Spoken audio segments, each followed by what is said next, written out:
Okay.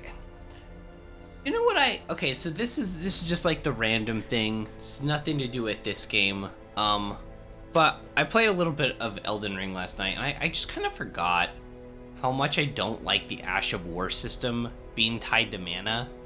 It should be tied to hits of the weapon.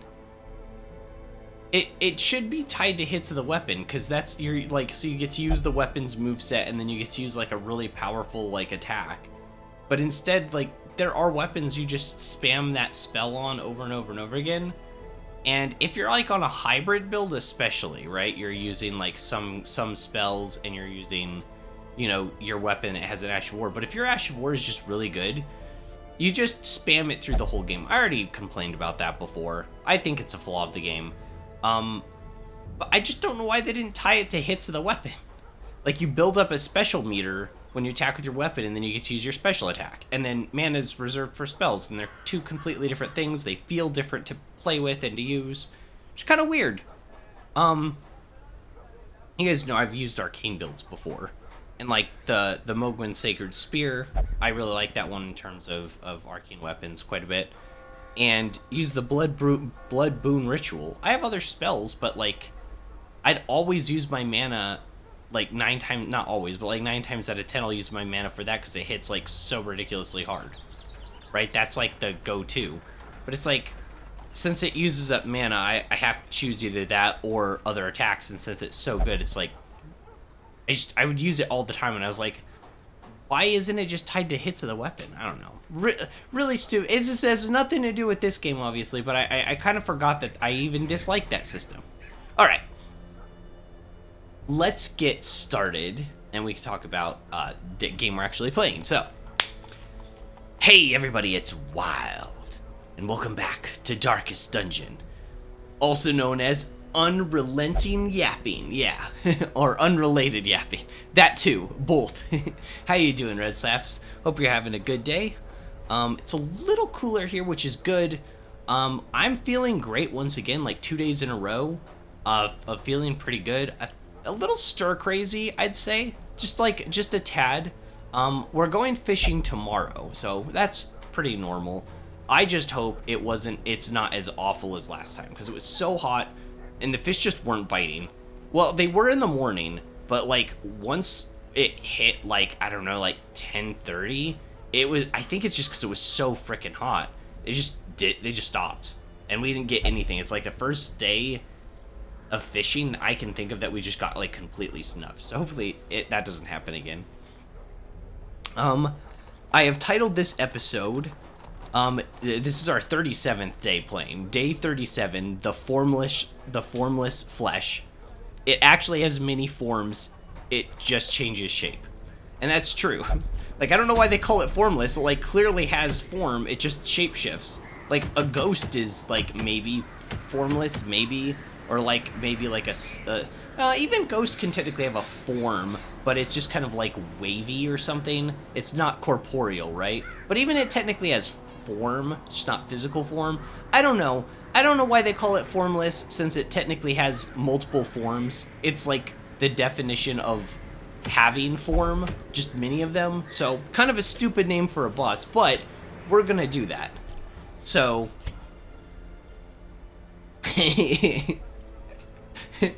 yes, technically it actually does have a form. Am I a flesh scholar? Am I the scholar of the flesh? Okay, wait, let me bring up my notes. We have a team that we're gonna go in with this for. We have a few things that we have to do before we go in, right? A few house cleaning things, probably stuff in the sanitarium. I don't think anyone has stress, right? Rancor has like, what, 20? 23, so that's fine. So, we'll do some trait stuff, though.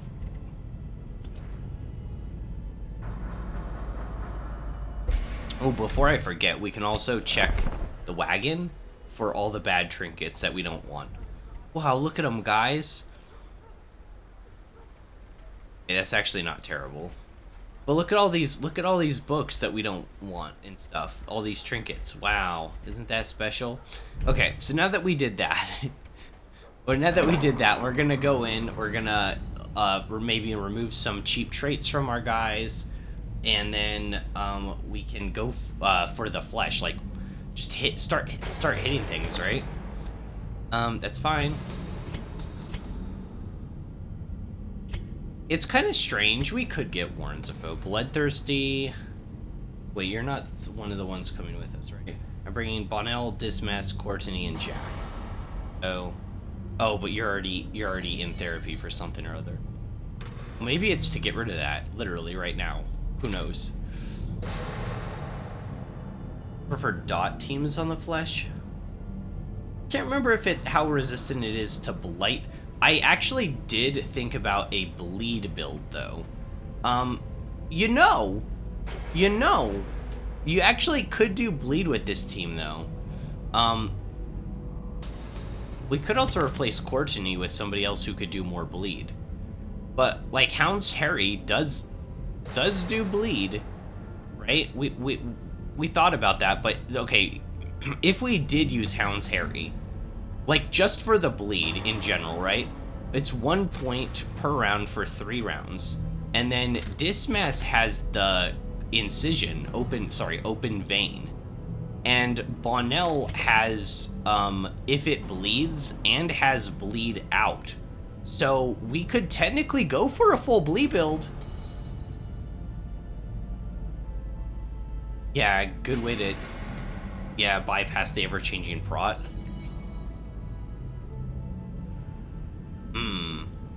We could easily pivot and do that. Yeah, we could, but at the same time, that there's a little bit of counter argument to that, right? One of the reasons I actually picked this team, now that I'm thinking about it, is that almost everybody has ways to hit multiple different pieces. Bonnell can hit 1, 2, and 4 really hard. Dismas, first of all, he can use Repose. We're putting him in position 3 to start, I think. But he can Repose. And then he can hit any part with Pistol Shot. Just straight up hit any of them. It doesn't matter, what part it is. Because with Duelist Advance, he can hit 1. He can also advance into position 1 and point blank shot. Although that's kind of a gamble. Right? And then Pistol Shot can hit anything. Courtney with Hound's Rush can literally hit everything. It's just we wouldn't be relying on Mark, we would be relying more on dog treats. But maybe it would be better to go for bleed. I think it might actually be. Let's see because we could hit all positions like that. That's only positions 1 and 2. But it's guaranteed damage as long as it's not super resistant to bleed. Which I don't think it is. I think it's resistant to blight. It's been a little bit.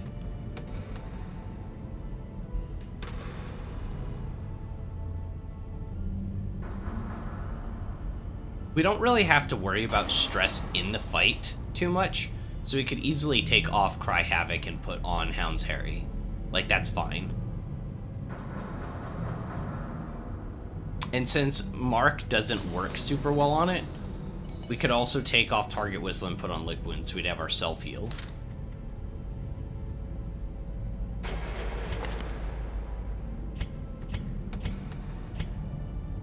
Guilty Conscience. Should we get rid of that?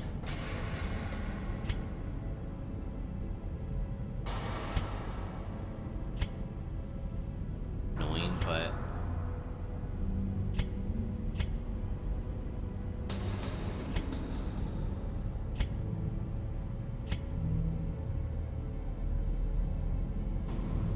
yeah, that is bad, but we haven't really had to use Pontel for anything. Thank goodness. Thank goodness I finally have enough money, right?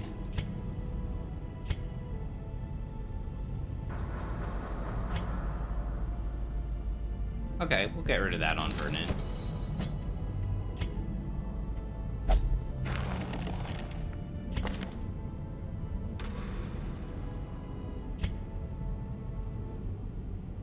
Could get rid of that too.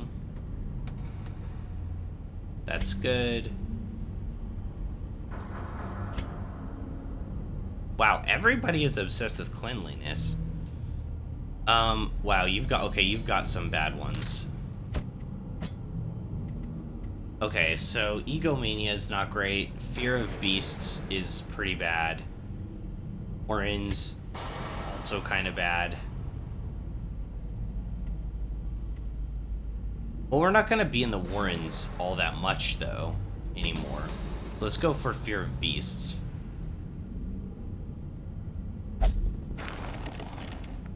But there's straps. Alright, if we do go for Bleed... well, let me set up the team first, right? So that we can get them at the top of the list. I have to scroll through everybody. So Bonnell. I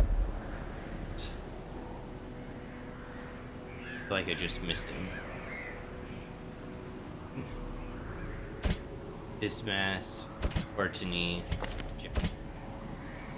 Okay, so it'd actually be this order, I think. Because Dismas on turn 1 can then do this advance. Okay, so some of these skills are not leveled up if we go for Bleed. I think Bleed might be the way to go, right? Because every time it takes an action, with that part, it takes Bleed, and if you bleed everything, like, that's just really good, right? So obviously, we're good on armor, which is phenomenal. So it's literally just getting our skills set up, right? We've never really done bleed stuff on Bonnell. I've only really tried it with Raven. I really like the bleed skills. I'm gonna be honest, is it bleed out? Yeah, bleed out is insane. Now, it does give you minus 20 damage and minus 3 speed, but it's still good. Now, the only bad thing with it is that if you use like Adrenaline Rush, which I just think this should remove all debuffs too, because this is like a debuff on yourself, so it'd be kind of cool if you could just remove it plus get some buffs. But ideally, if I can Adrenaline Rush, which I might do the first round, like just in general, I might just do the first round for the accuracy, because even if you do this, it might remove your damage and speed, but you still have your accuracy, right? So it's still really good to use, and it also there's a potential that the first round we could use Bleed Out, or that we could use Iron Swan to the Big Flesh. So I think regardless, this could be good. I don't remember this thing knocking us out of position. I think the bone on it can, like, I think the bones can, like, stun. But I don't remember if they move. I don't think so. Now, obviously, going in for the boss is going to be different than what we do normally. So, probably before we go into the boss, I might go in with something like this. Wicked Hack, Iron Swan, Yop. Eat Out. Maybe.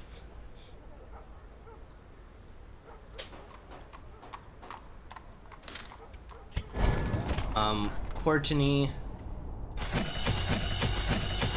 Just get that leveled up. There's only one skill we don't have maxed. I don't use Courtney a ton in the front.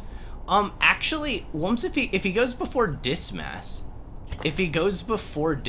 uses Duelist Advance, he is fast because of quick reflexes. So let's actually take this, because if the first, or if we just really want to stun instead, we can hold off on using Duelist Advance and instead use like Open Vein. Right, I'm actually gonna rearrange these. Go Duelist Advance, Open Vein, Pistol Shot, Grape Shot.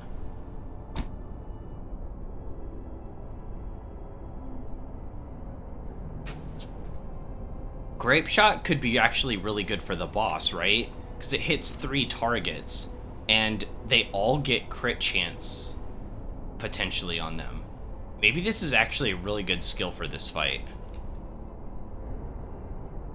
Because, like, we can kind of have an opening round, right? Obviously, for Courtney's opening round, we're just going to dog treat and just spam Hound's Rush. Mark target doesn't work super well here because it's going to shift form. Counter argument, though, it does give 30% protection reduction. So maybe it's even worth marking? I didn't even think about that. Because, like, the protection, it's 30% debuff, which is pretty good. We'd have to actually get into the fight to see how, well, like, what our damage values would be. Because if you mark the target, and then you also use Hound's Rushed, and you have them, and you have the dog tree active, that's a lot of damage. And then Jack is good. Okay, so we just need to set up the right moves.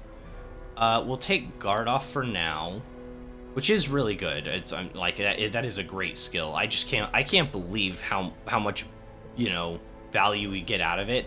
It just sucks that it doesn't quite work like Man-at-Arms, because he gets protection and he can guard somebody for 3 rounds.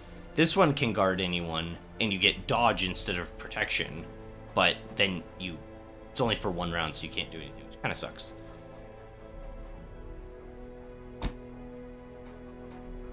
And we blackjack. And then this also allows us, okay, this is actually a pretty good team for attacking backlines, because we could also target Whistle to do protection, to debuff protection, and then Dismas could also just go for pistol shot on one of the backliners instead. So if there's like a high or a kind of a powerful stress unit, and Courtney goes first, we can mark and then pistol shot. Or if Dismas goes first, you could do this advance if it's on position 3, right?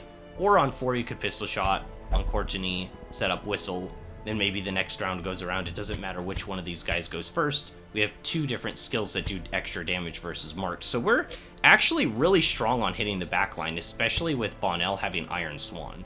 So we can really do some damage to the back.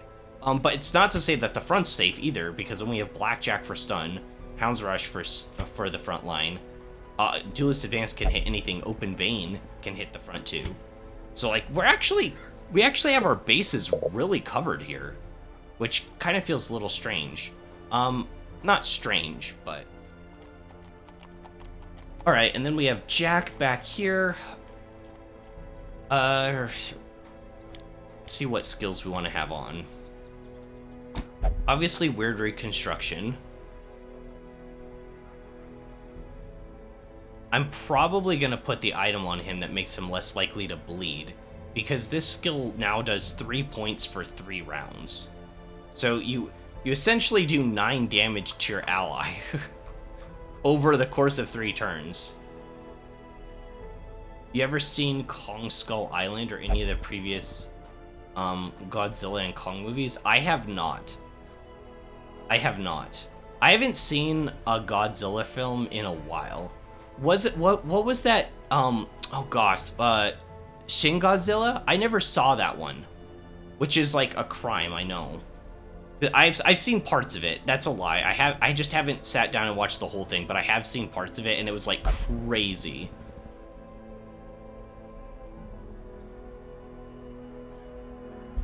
Of course. Oh. Well, they're kind of campy, aren't they? From what I understand, those movies. They're kind of just like silly fun to have like your friends over and you have some popcorn and stuff. Right?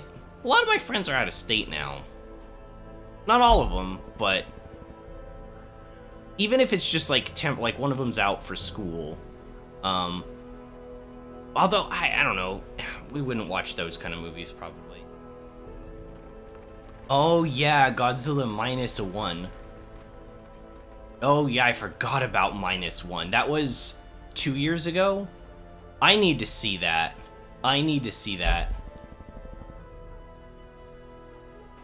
Sequel is coming out for that? Okay, I'll watch that. Do you know what streaming service it's on? I have Netflix and Peacock. That comes with our thing. Okay, it's on Netflix. Okay. Okay. Yeah. So I can actually watch that then.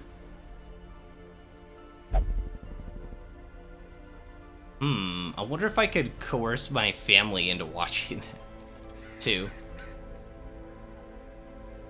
I like that kind of stuff. Dad would like it. My dad would think it's cool. It's just like a big lizard destroying everything, right? I know there's more of a story. I know. It's like, how do we stop this force of nature that's destroying our country? But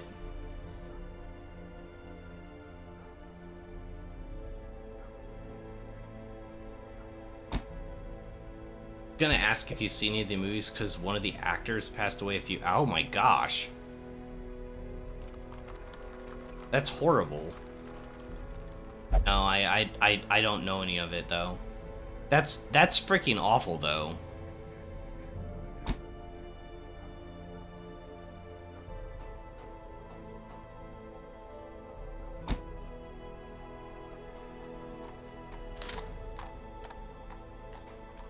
If they do plan on doing a sequel, was that actor in the filming?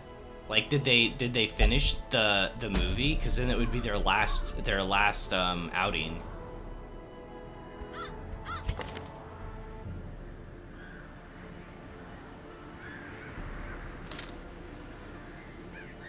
No idea. That's brutal.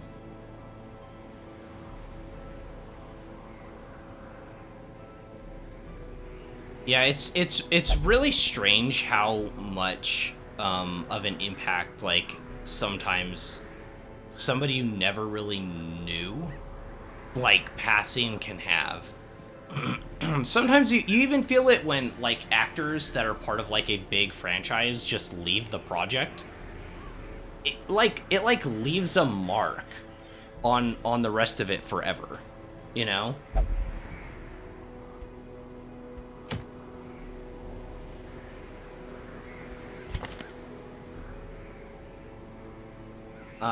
Godzilla -1 is the Japanese version. So she's not from that. She's from the American version of Kong and Godzilla. Oh. Oh. Gotcha.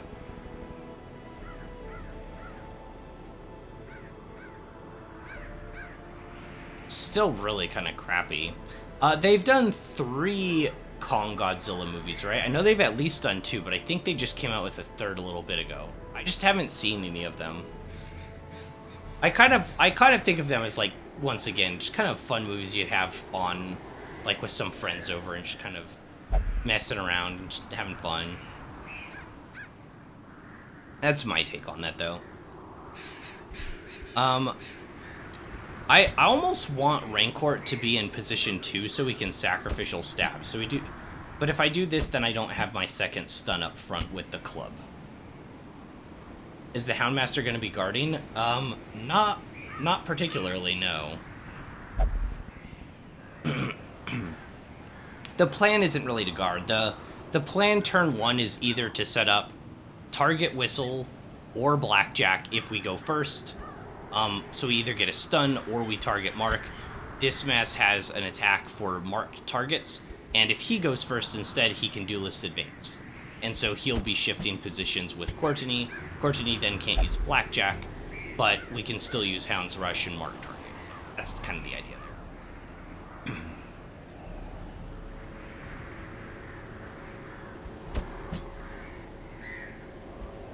But there's no way for Courtney to get back into position to use the club, though. I guess that's the bad thing with this setup, huh? What's crazy about the Japanese version, the budget for the film was around 10 to 15 million. Whoa.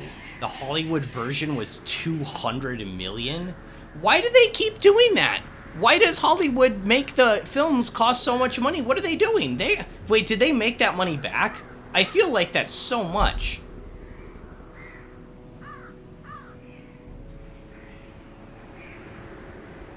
I don't have much to mitigate damage. Maybe we take Blackjack off and put on guard.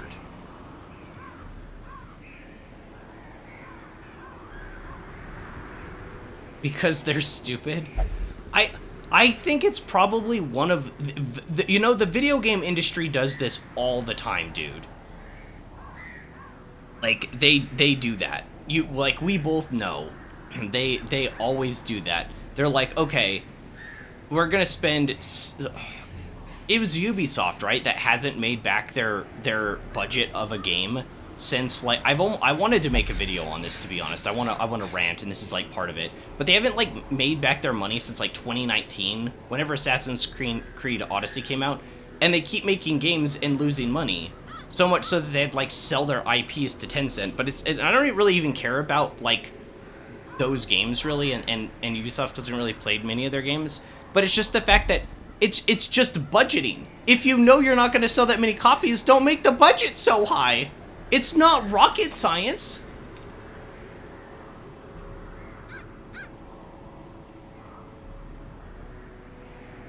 Bring Man-at-Arms. He can dance in the middle with Duelist Advance. Man-at-Arms. Yeah, but I want to do Hound's Harry and do the bleed, and I want more damage. So I want to use the dog treat and then use Hound's Rush and eat him. Ubisoft's never recovering, bro. They spent, yeah, a shit ton of money on Skull and Bones, and that game was a major flaw. Oh yeah, no, I know about that one. They called it the first quadruple A game, and like it was.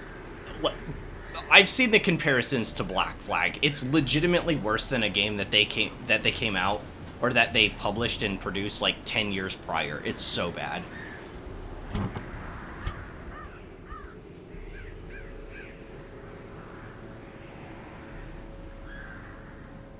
This is just plus 10 accuracy. Is there any reason to not use this? The Heaven's Hairpin. I think I'm gonna stick with my guns and do Houndmaster. Plus, if we, and I'm not saying we do, but there's potential we go for the Siren after, and our Siren team does have the Man-at-Arms as part of that squad that we already kind of created. Because I thought I was going to do that sooner, to be honest.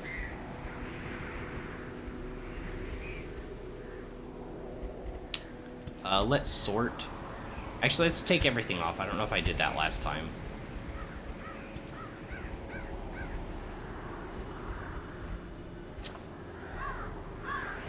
Yeah, I just don't really understand how big companies make projections of how much they think people are going to buy. I don't know how they make those decisions.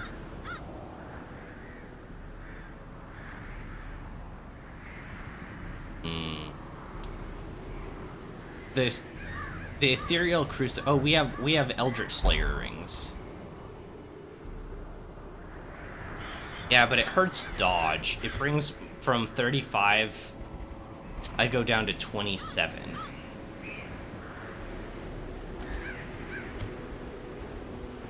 That's minus dodge too. That's minus HP, but we don't want to do that to our front line. What do I bring as my secondary?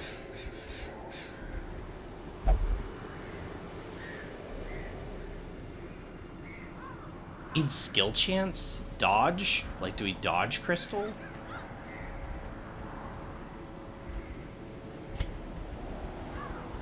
What about for you? Oh, we can do the mark thing.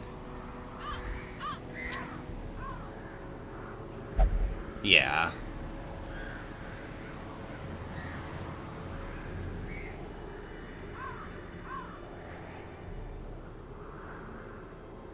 Yeah, but I might not even do marked. Might just, I kind of just want to spam Hound's Harry, to be honest. Even with dog treat, that'll be pretty strong, I think. We'll just be hitting everything for decent damage. If we get crits, I think it'll be strong. I think. So maybe we don't have that, even though we normally do.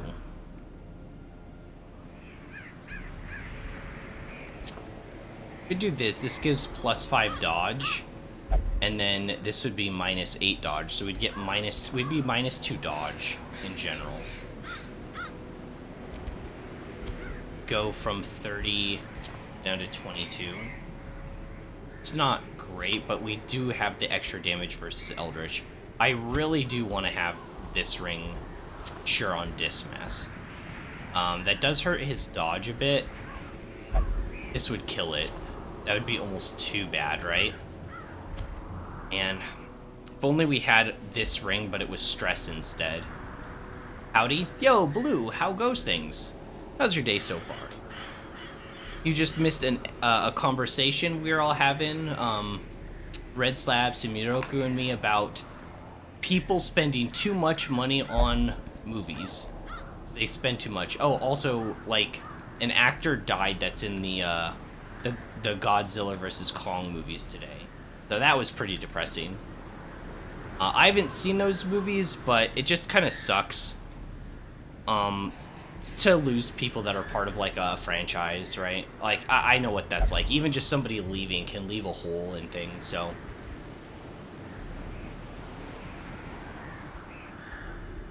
Do we go for dodge?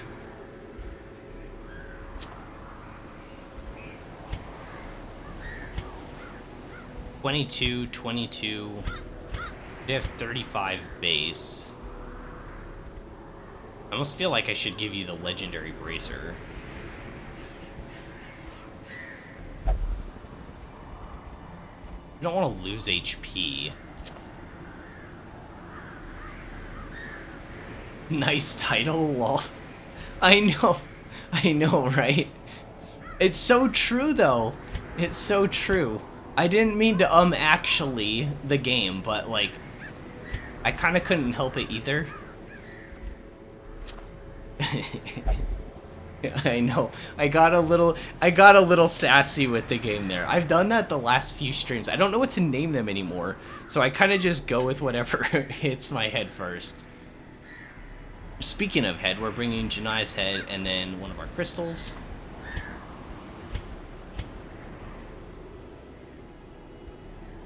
You know, we haven't seen the bird come back in a while. Because we did lose a few items from, like, when Ventress died, right? I think. Or did we get those items back? Maybe, no, we got those items back. It's, Veral. We didn't get Veral's items back, I don't think. I don't think we completed that run. But, yeah, we haven't seen the bird at all. And the reason why I was thinking about it now is because, like, I wanted to use a bleed team for the bird, too.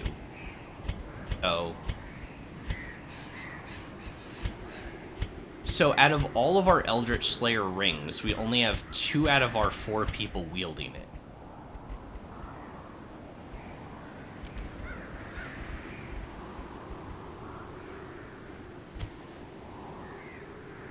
Well, okay. The Eldritch Slayer ring is 25 damage versus 20. But but maybe it's better just to have... Well, this is already minus stress, so that's okay. But maybe instead of Eldritch Slayer here, we do the Legendary Bracer instead. It's hurting our speed, though. I don't want my speed to go any lower. I want it to be at, like, 7 or 8. That's okay. Out of our 5 stress books, we only have 0 out of 4 people reading. Yeah, I used to use them all the time whenever I had an item on a character that gave extra stress to, like, cancel it out. And I do think that's good, but honestly, most of our characters have done okay managing stress, right? And especially if we have, like, a Houndmaster, we can manage stress a little bit. If we have a Crusader, it can manage it. Obviously, if we have a Jester, it's almost a non-issue. So, I don't know, I feel like we've been able to manage stress well enough that I haven't needed these, but I used these a lot when I first started. Also, we'll sell those as soon as we start to get low on funds. Alright, so one last item for Bonnell. I think we Legendary Bracer. It does hurt her speed, but she has a +2, so she still would be positive. I don't want to do the focus ring, because then we already have an accuracy item to begin with, right? This does give more a crit, though, but that hurts dodge, and I'd rather not hurt dodge on her if possible.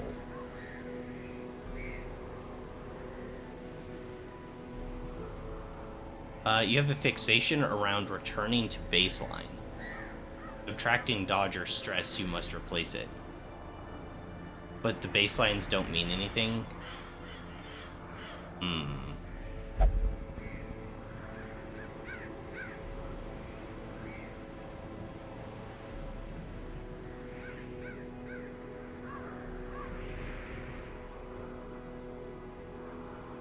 I guess it's a little more context specific the more that I'm thinking about it.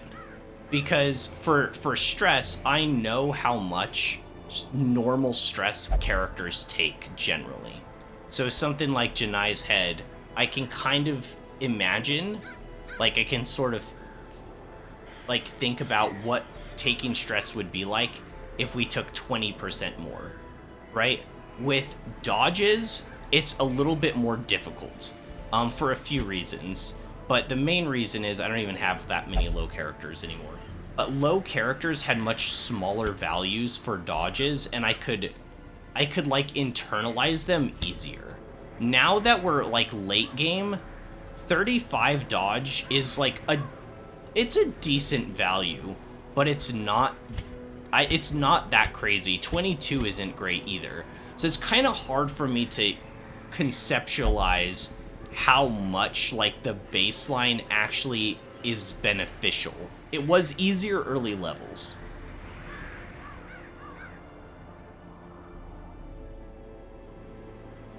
Similar with the Vestal, the baseline stun rate is not necessarily a good rate to be at. Is her base like lower than other characters?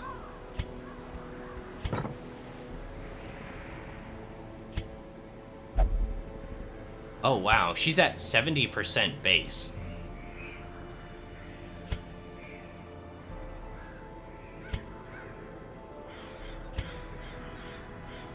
Interesting.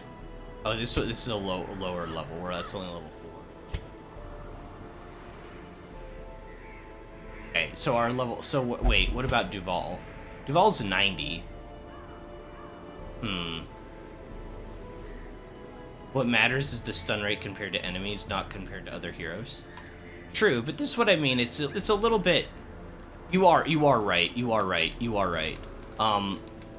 It is about what you're trying to hit, because you're not even going to try to stun certain enemies at all with any heroes, regardless of what their rate is. But like for Vestal, if I have that stun thing on Duval, if I have the this page that reduces stun chance by 10%, that means her base would be 80, right?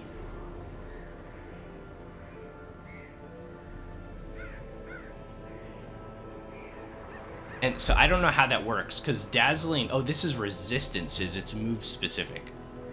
These are resistances. I don't know what I was doing. So, right, it's move specific, because you could have 2 different moves that stun, potentially. I don't think any character does. No. Plague Doctor does. Anyways, but it's specific. So this would be 140 base minus 10. When I put that charm on that brings the 10 back up, it stays 140. So it gives a little bit more of a boost to potentially outvalue an enemy's stun resistance, but it's never guaranteed. Maybe it's not as big of an issue as I think. Then again, stun might be the one exception, because stun is so impactful in the game, right? So if I'm going to play devil's advocate for anything, it would be that. The camouflage cloak is really good on Dismas, because if he does dodge an attack, he still does repose. Right? So we can still get repose there.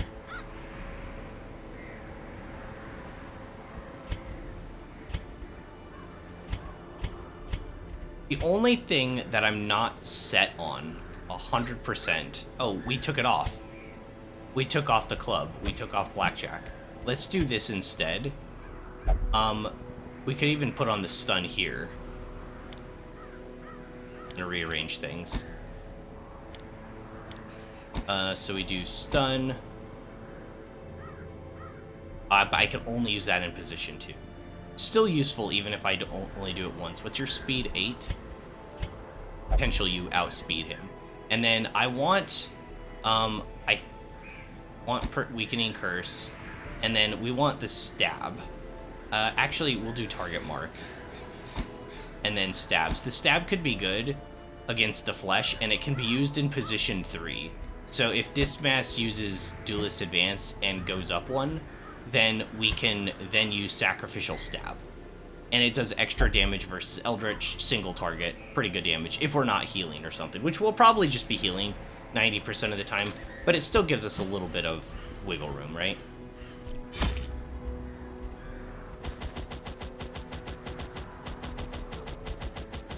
I don't care.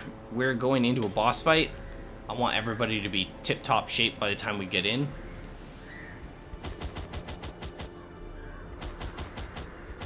I think this'll be enough. We'll bring 2 shovels.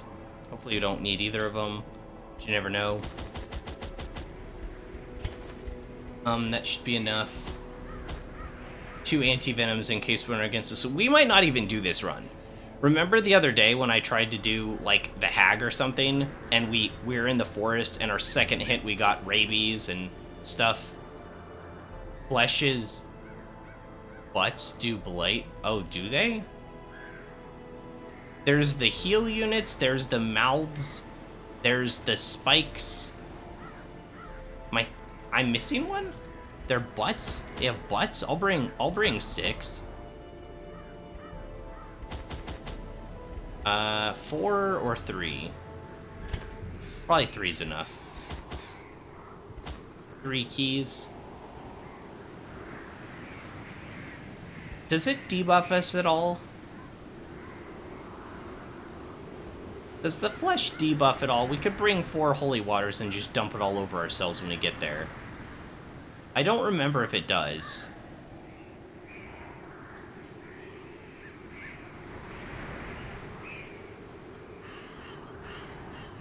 It resists stuns and blights too, does it? Alright. Okay. Okay. Yeah, if it increases resistance to blight, I'd bring it. Do we bring 1 extra just in case we find something to pour it on? I know this is too much food, I know, but it's a boss fight. I don't take chances during boss fights. Boss fights are too hard. Laudanum? Do we bring 1 laudanum in case we run against a guy that tries to, like... What position can we stun with this? Can we stun 4? We can't stun 4, so if we run against one of those, like, acquisition guys who goes... Like, if we run against that guy, I can't stun him in the back. Now we can hit him with everyone. I can hit him with Iron Swan. I can shoot him in the face. I can have my dog eat him in the face, right? Yeah, the madman. Yeah, exactly. We have Houndmaster to recover. Yeah, true. True. And all my skills are leveled up, right? They're not? I thought we got that sorted.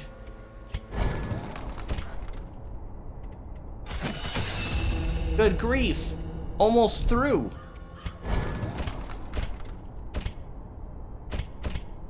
Well, at least get this to this level in case I need that. It was a very accurate portrayal, I know, right? I sound just like him. All those times hearing him scream at me, I hate those guys.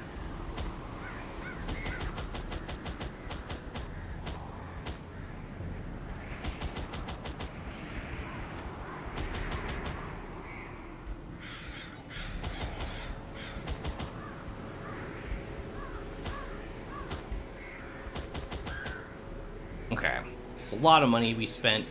We have a lot of money though, so it doesn't really matter. I only bought 5 anti-venoms. I think that should be enough. No. Better safe than sorry.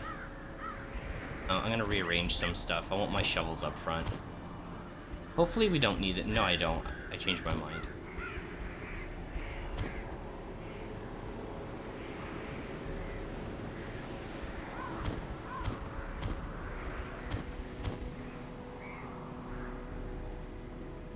You can buy a full stack of things with shift-click. I didn't know that. Where does it say that?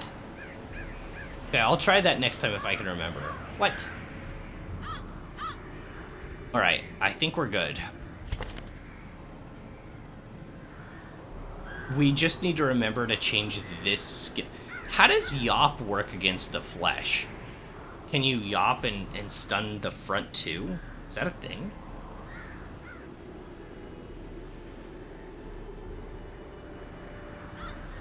Maybe. I might even consider taking Wicked Hack off, honestly, for just bleed out. Does? Okay. Cool. Well, then Yappa might be great for us to bring.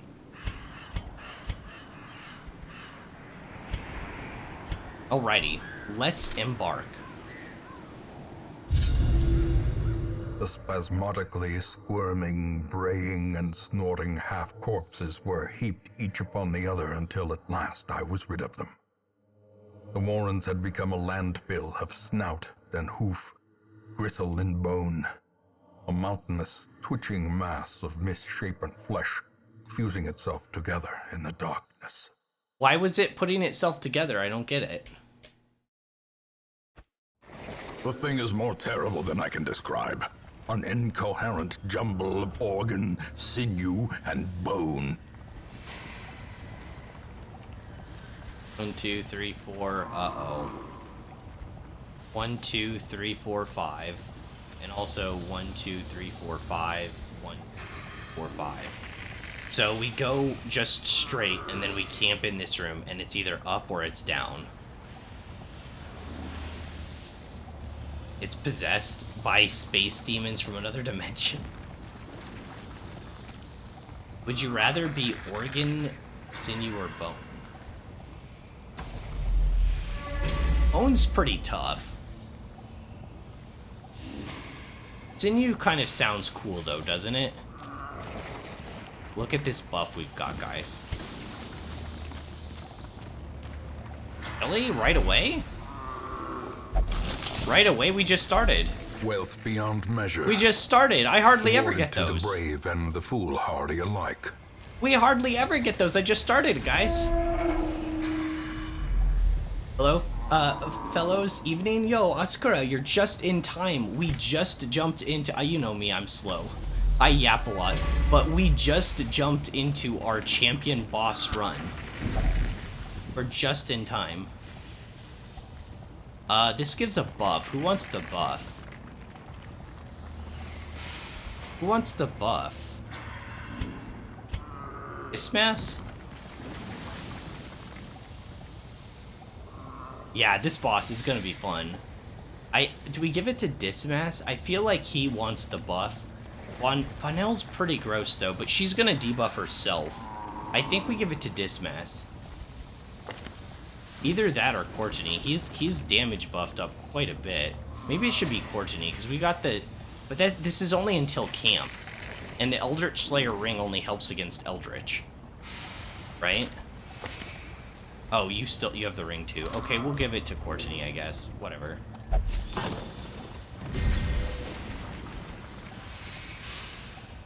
Yeah, some extra damage and junk. Perfect. Should help us on the way there, right? Watch your step. Darn it. Might not want to camp to preserve the buff. Yeah, but if we camp, we can use this, which is crit chance, 10% crit chance for 4 battles. We can use Dismas's unparalleled finesse, which gives us dodge and speed and melee damage and melee accuracy, so that we can pretty much guarantee land the open vein. We can dog. Okay, that one. Courtney kind of is screwed on that sort of thing. Houndmaster doesn't have anything to like buff damage, which I don't really get. I feel like they should have exchanged one skill from the Man-at-Arms that can like buff your team or your allies for damage or dodge or whatever, and give it to the Houndmaster and give him something else. I feel like he's kind of stacked with too much, and then the Houndmaster doesn't have enough. Duck.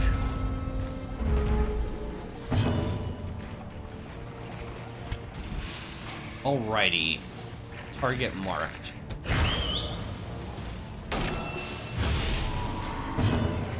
This is where we use the stun. The decisive And a crit for 10. Okay, so I can pistol shot. I do this advanced here so I can get riposte up though instead. And then we can pistol shot. He's weak. He has the markup. Iron Swan for 22. This is exactly what I was talking about. exposed to a killing Yeah, blow. you're right. I have to pay 4 points for the nighttime ambush, so getting all the buffs is like impossible. Ow! Ow! What the heck was that?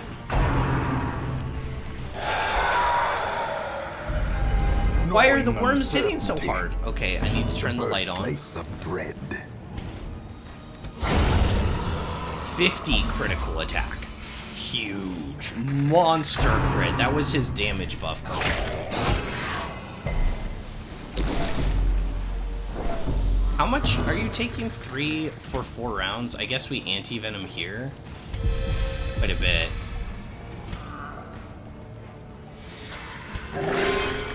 Keep us up. Keep our allies up.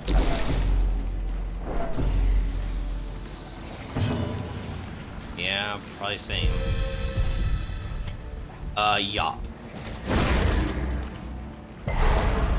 Unfortunately, no, I don't have the self-heal currently equipped. She does have it, and it's upgraded. We just don't have that equipped. I want to put that on for the boss fight, though.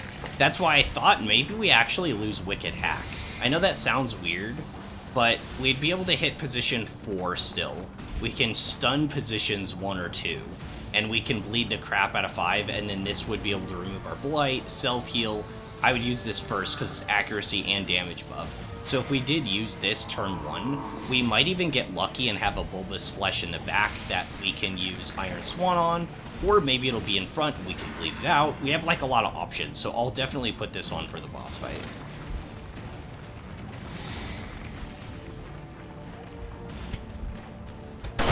Confidence surges Great as the shot enemy that. crumbles. Half HP to it. Fortuny's up first, which is good stuff. Stress. I don't want it to get another hit off, though.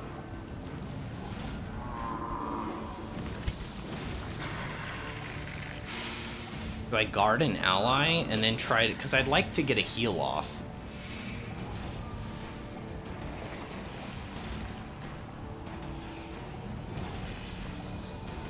Its stun resistant is at 140, so I can't really stall it out a turn.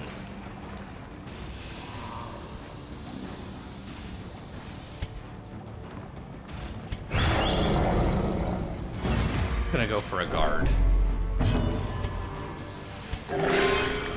Perfect. Grievous Still hit even with the injury. dodge buff. Palpable fear. Even with the dodge buff, it still hit. 37 dodge.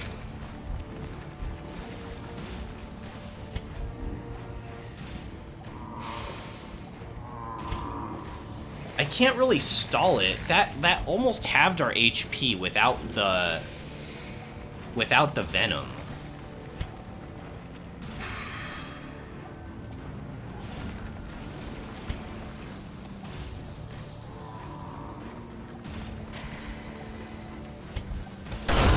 Continue the onslaught. Destroy them. I don't know. We have a lot of food. I guess we can just take a snack break, right?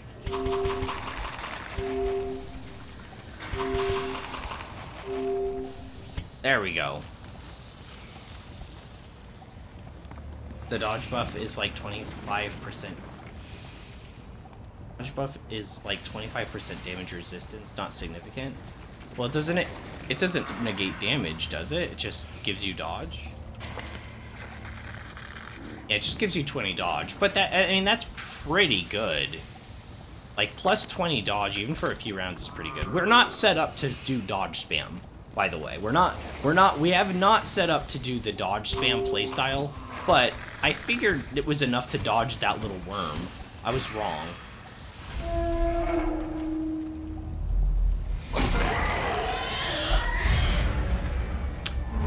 very rare surprise round. We hardly ever get surprise rounds. That's very, very uncommon. Can we use pistol shot from position 4? Yes, we can. Okay, so since we can use pistol shot from position 4, I'm not really going to worry about him too much. We're going to use Hound's Rush over here, and then we'll kill him next when it comes. Oh, he's almost dead. Okay, we don't even have to even put any more stock into him, so we can use Duelist Advanced right away then.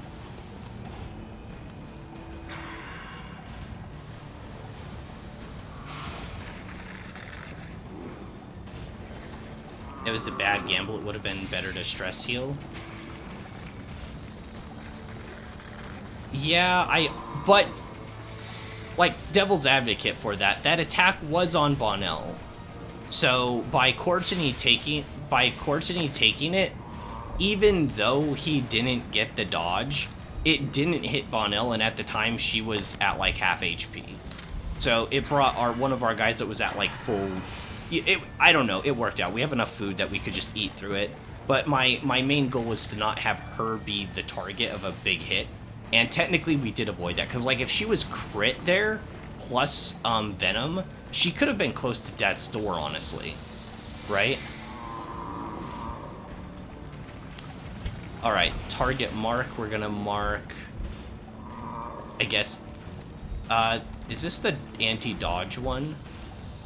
Guess we go for the drumming pig, right?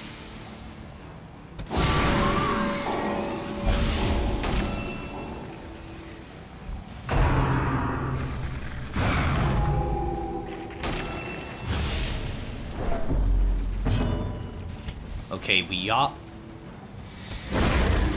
We can't really attack one of these targets, the other one we're not focused on because it has such high protection.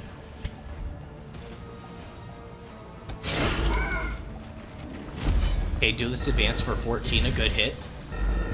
Not the strongest hit, but a good hit. And then Hound's Rush for the kill. Eradicated. Perfect. 42 damage. Excellent. That one dies to bleed. For 9 damage plus bleed. 4 for 3 rounds. Yikes, that is a lot of bleed.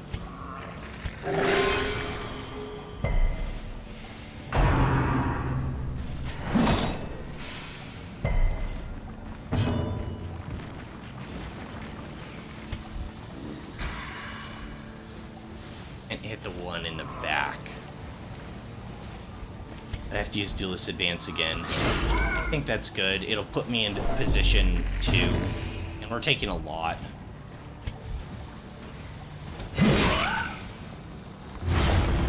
Alright, I debuffed myself again.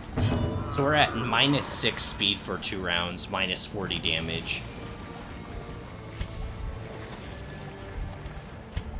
This guy has only 6 HP. This hits 6 to 11, so if it hits, it kills.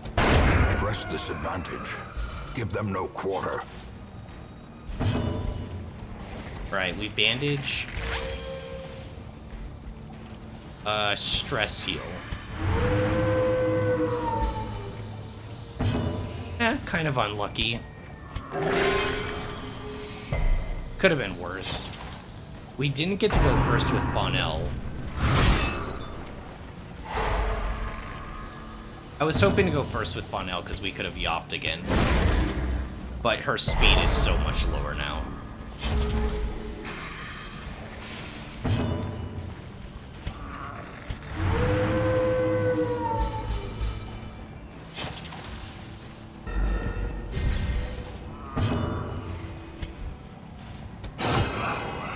Get the bleed on. So he is taking 9 damage. We're close to the room where I wanted to camp at. I know you guys said maybe don't camp, but I don't know.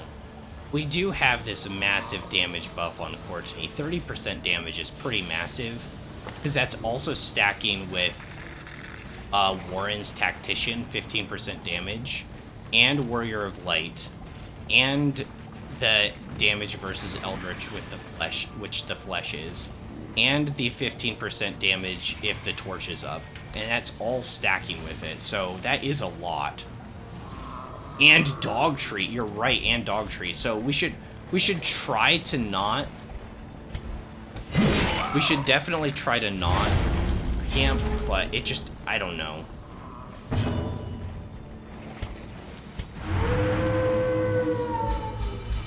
It kind of depends. Can I get healed up?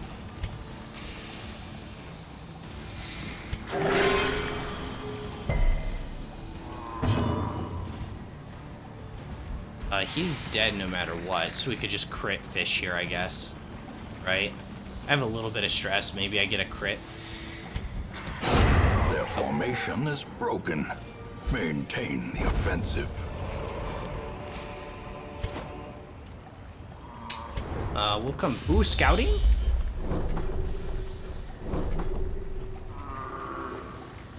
Battle with Curio. This room is empty. And there's just a hallway battle. Okay, here's the boss. So the boss wasn't up, it was down. Okay. Yeah, this way's safer. We don't have a room battle, just a hallway battle. And we got a little Curio here, too. So we know exactly where the secret room is.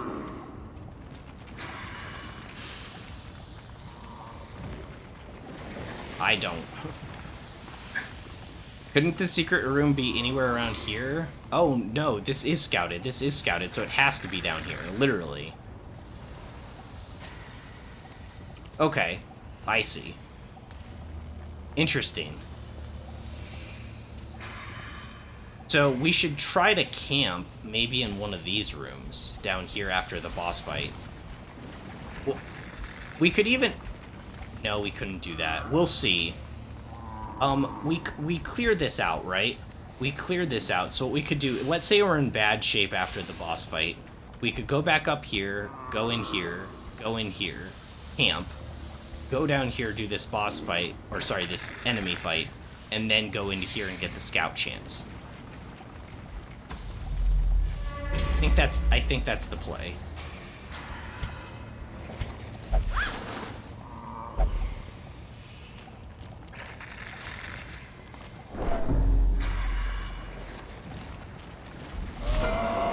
Twisted faces okay. Of the damned, piled high and cloaked in okay, it's time, guys. He's come. He's come to collect. You know it's time. Oh my gosh, we got Jack to go first. Hell yeah, Jack went before Dismas. We're able to get the stun off. Yeah, let's get all of his stuff. Let's get all his shit, yeah. Does he bleed? Only has 60% bleed resistance. That's kind of surprising. I feel sorry for you, buddy. Ounds Rush. For 39. And some extra bleed on top of that. And you want to be an Eldritch? Well, unfortunately for you, I do extra damage versus Eldritch with my... That was okay. 14's okay. Holy crap, we're all outspeeding him. We're all outspeeding him. We're outbleeding the Eldritch Skeleton. Holy crap. Oh my gosh. Holy crap. Yeah, I know, beat the shit out of him. We did. Holy crap. Yeah, that stun from Jack legitimately just won. Like, and the fact that we didn't miss anything. Oh, yeah, and the Eldritch Slayer rings, you're right. There's a lot of stuff working in our favor, huh? Eradicated. Alright, I think we can drop the herbs now and take the puzzling trapezohedron, because we might get more rubies. Wait, no, we can get rid of the shovels, because we can just walk around everything, right?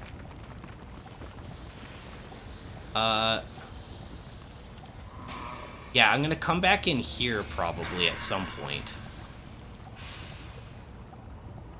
Trapezohelium?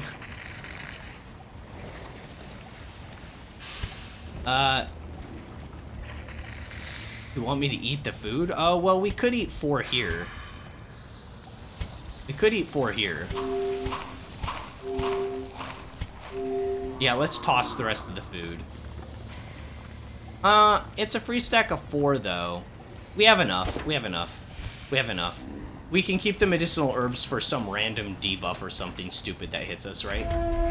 We're okay on torches. Shift these around.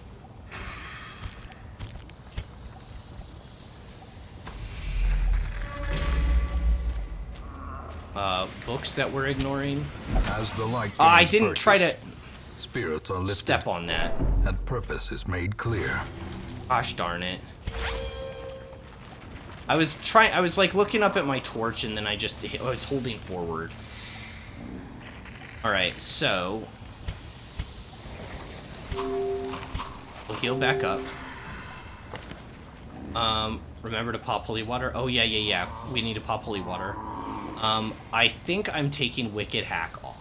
I know this lets us hit an extra position, but I want Adrenaline Rush. Might change these skills around. We have this, Yop, this. And then for Houndmaster, we're taking off Cry Havoc, putting on Hound's Harry. Good. Do we use Tracking Shot here? We could do Tracking Shot. That's 8% crit, 20% damage for first round.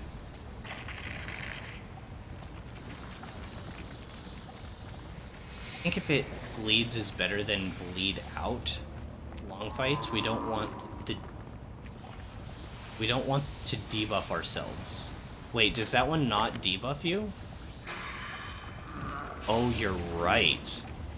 Oh. I thought they both debuffed you. Because Yop debuffs you too. So, oh. You're right. Good call. I never caught that. I never caught that before. I do want that in first position. So if it bleeds... Whoops. If it bleeds, Yop. Right, if it bleeds, Swan, Yop, buff.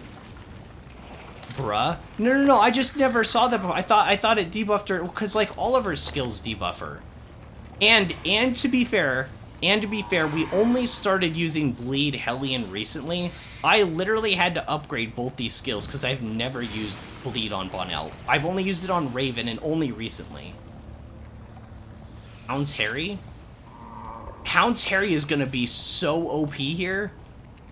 It's 3 points of bleed for 3 rounds AoE. Like, it's four pieces, right? It's 4 pieces, so that's guaranteed. That's actually not that great. Maybe we only do it after Dog Treat. But that's not including crits, right? Houndmaster does so much direct damage. Maybe we don't. I don't know, but this is guaranteed 12 damage. Maybe we use this the first round only, right? Maybe first round Dog Treat Hound's Harry, because this lasts for 3 rounds, right? This lasts for 3 rounds, and then we just spam Hound's Rush.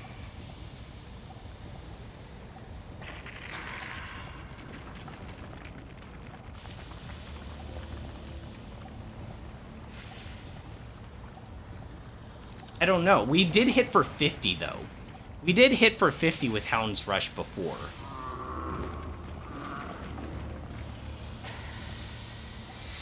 But I don't know. Okay. It depends upon how much bleed resistance it has, right? Because let's say we hit this and all our bleeds triggered. Let's say bleed hit everything. It triggered on everything, right? So that's 3 damage times 4 body parts. So that would be 12 in 1 round. And it lasts for 3 rounds. So that's 36 damage. And that's without having anything else. Dog Treat and Eldritch Ring will be hitting for 65. Okay, you guys have convinced me. You guys have convinced me. I won't take this. We'll bring in the heal instead, okay? We'll bring the heal with us. And then we have protection, or the guard as well. Okay, and we can hit any position, so no matter what they are, we can hit them hard. Alright. Is there anything else? Torch? How's our torch? In radiance, may we find Some victory. holy water on ourselves. HP. You're full. Okay, we're still missing a little HP on Courtney. He's missing 1 HP. I think we're ready.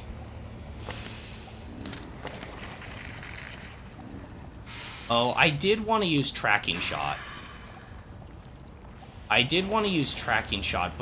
AoE crit debuff might just be too good to pass up. Yeah, it's too good to pass up. Do I want Dismas in position 2 or 3? Oh yeah, I wanted him in 3, so that he can jump forward 1. And it gives us an extra stun chance at the start of the battle. Alright guys, let's go. Lock in. I want my boy Dismas alive. I know, me too. Squirming, contorting, and ever expanding. This horror must be unmade. It's going first? Oh. Oh my gosh, guys. We're going first. We're going first. We get the target mark. We're able to get target mark. Ow. Oh my gosh, that was a lot of damage. Holy crap, that's huge hits. Okay, we're not blighted. That's the butt? Oh. That's the butt you were talking about. Yeah, I forgot about, like, the alien tentacle thing.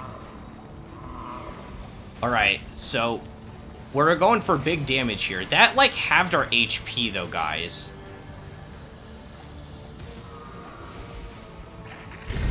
Alright, Dogtree in. So this is literally everything stacked together. First of all, we have the buff, 80% damage buff, and then we have 15% accuracy, right? And then on top of that, we're going to be using Hound's Rush, which does extra damage versus marked targets, and the target is marked. And then we're doing extra damage because our torch is above 50. And then we're doing extra damage to Eldritch, and this is Eldritch. So this should hit pretty hard. And if it hits for like 30, I'm actually going to be a little bit... it's not a beast, it's Eldritch only. All parts of it.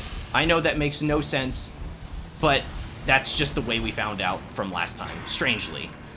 Anyways, it should be Beast Eldritch, but anyways, this should hit really hard. If it hits for like 30 or below, I'm gonna be a little bit mad. Damn it! How can it only hit for 26? How? How is it even possible? How? Minimum hit? It was so awful. It was so awful. I could have Hound's Harried for more. Okay. They do have different bleed resists, so I can just, if it bleeds, I could Adrenaline Rush for the damage buff. That was my initial idea. I kind of want to Adrenaline Rush. It's 30% damage boost. It doesn't hurt our speed. It's accuracy up. We want to get our accuracy up too. It's just a smart move. Need to burn off the anti-venom. We may have to run from this fight, by the way. In a way, we kind of got a little bit, like, outsped here. And we took 2 very massive hits to 2 of our guys, putting them at half HP without a chance to respond with heals. Because Jack went first, which on one hand was good, but on another hand was really bad. So, we have to... next turn will determine whether we run from this fight or not. Right now, it's looking like it would be a smart option to do so. Like, it's very likely where turn 1, it has 177 HP left. So it's looking like a good idea to run right now. We need to see another round at least, right? probably run. Because now we can't heal. It has 2 healing points.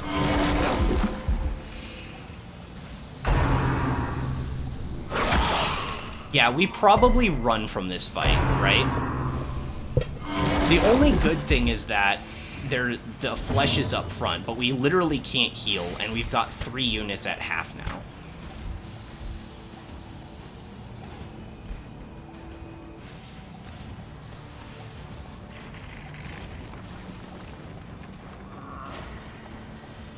Don't run yet?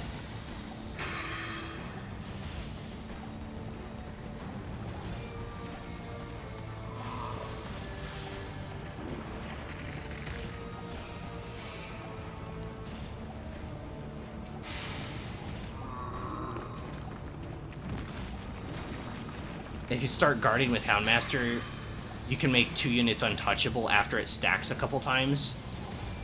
You're right, we could pivot. You're right, we could pivot into a... He's not great on dodge, though, because we took this ring, which reduces our dodge a bit. Oh, but this gives it most of it back, so we're kind of neutral. 27's good. 27's good. That's like Dismas, right? It's 37 with the cloak. So, okay. Yeah, you're right, you're right. It's the one that's lowest to bleed resist.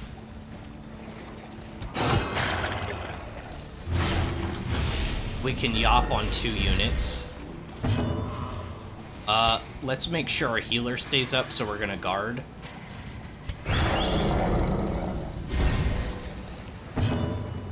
A bit sus at the moment, yeah. Yeah, let's go for a yop here. I know we literally just buffed ourselves, and we could if it bleeds, but we're in such a tight position. We're in such a tight position after 2 rounds that I think I have to.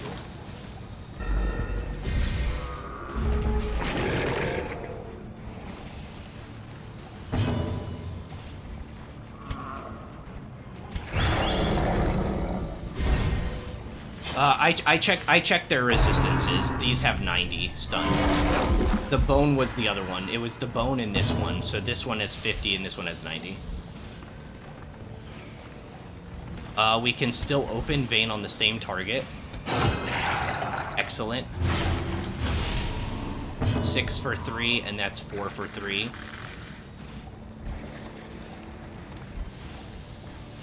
If it bleeds on this one again. For 19 damage is pretty good, plus the bleed.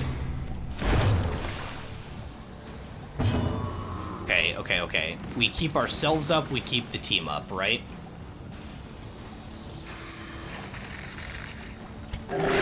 Soothed. Sedated. Oh yeah, we have 1 last herbs.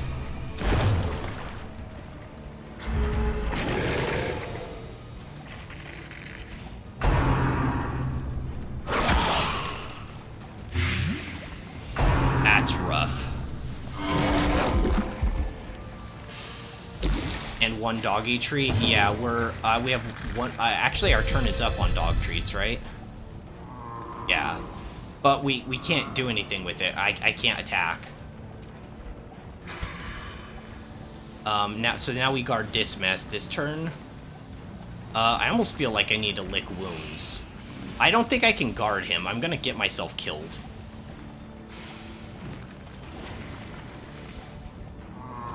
I wanted that 60 damage crit. Yeah, it was a little bit...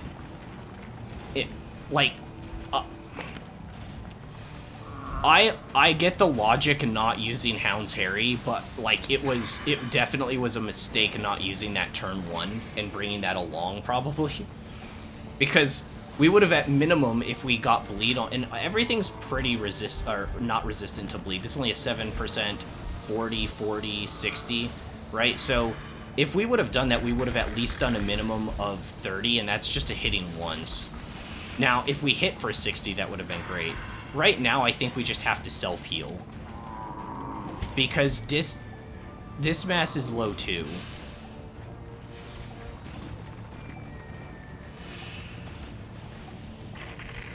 We did 26 plus a bleed.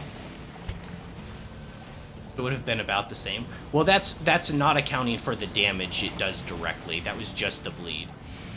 The bleed of Hound's Harry is 3 points for 3 rounds. So I think it's 36 just in bleed, but that's not accounting for the actual damage it does to the enemies.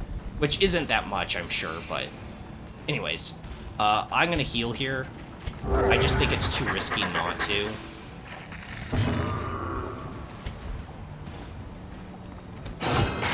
You need to get Dismas healed, like, ASAP. The good news is it can't stun us this round. We op here.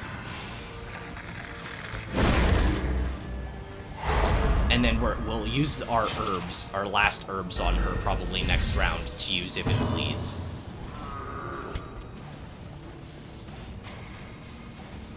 Maybe actually I have to use this on Courtney. Courtney's lower. Even though he can self-heal, it's too low. We're never going to be able to do anything else.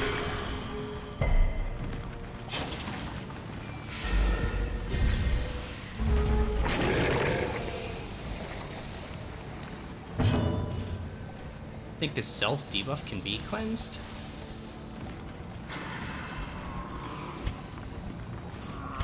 Let's eat a dog treat.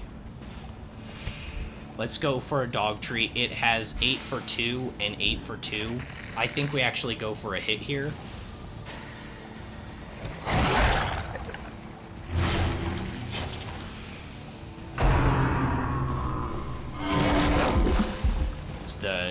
There's the heal. Yeah, healing would have done nothing for that. 17. Man, those things hit so hard. Alright, let's heal Dismas. I don't know. Courtney's lower. He only has 9 HP. Okay. You can get healed. And then guard me. Yeah, we're rolling the odds here. I'm not even mad about that low roll. We're, like, rolling some really bad odds here.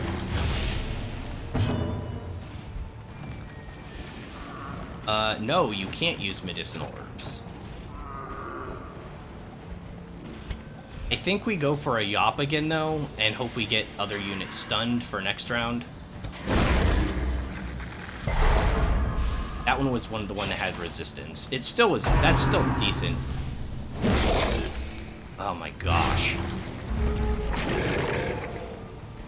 Oh, the back two stayed the same. The back two stayed the same. Oh my gosh. Oh my gosh.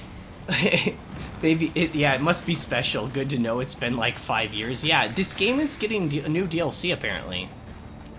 I don't want to have to lick wounds, but like we kind of have to, right?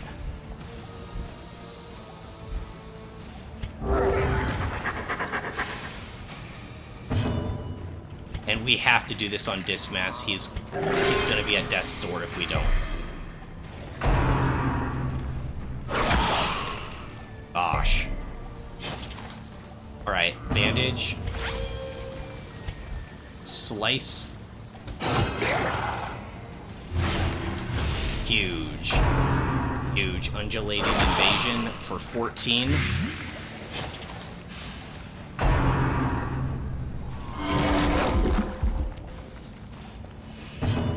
I'd be tempted to just burst down the enemy. If everyone does 20 damage, it's done. We're almost there. Yeah, I think you're... Well, for sure right now, we're not going to go for a Yap, so we're going for if it bleeds for sure. Oh, I can't hit position 1 with that. Which one of these has lower resistance? This one only has 14 bleed resist? The bones do? Wait, why wouldn't the bones have higher bleed resist than these fleshy bulbous things? Wait, really? If you're sure, game...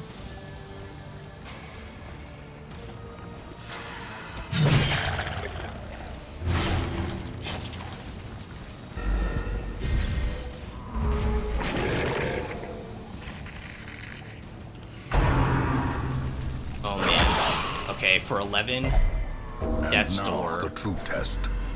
Hold fast, or expire. We need a huge hit here, guys. Who has the weakest protection? I guess one of these. We need a huge hit.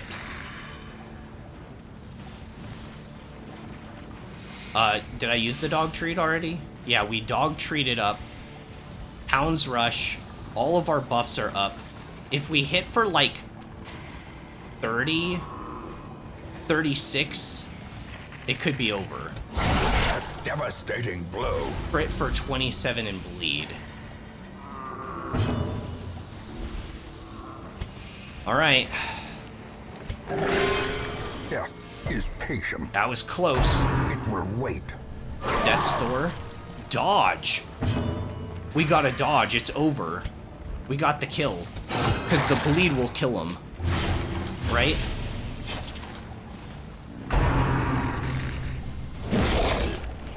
Hell yeah. GG's. Wait, it's not over?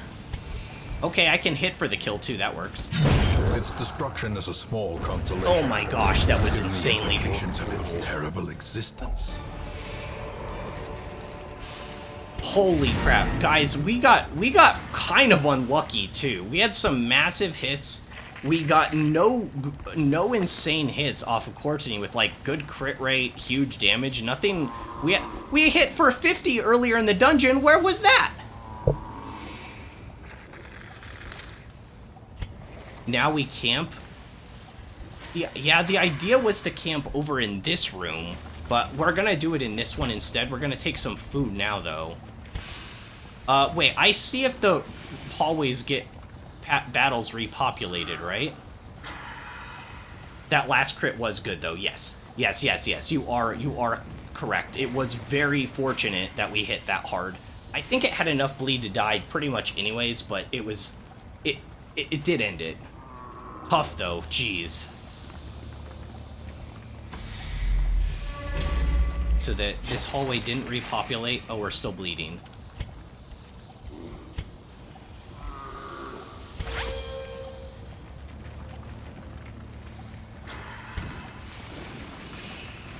We got a crit the only turn we are attacking enemies with protection. I know. What are the odds of that? Like, what the heck?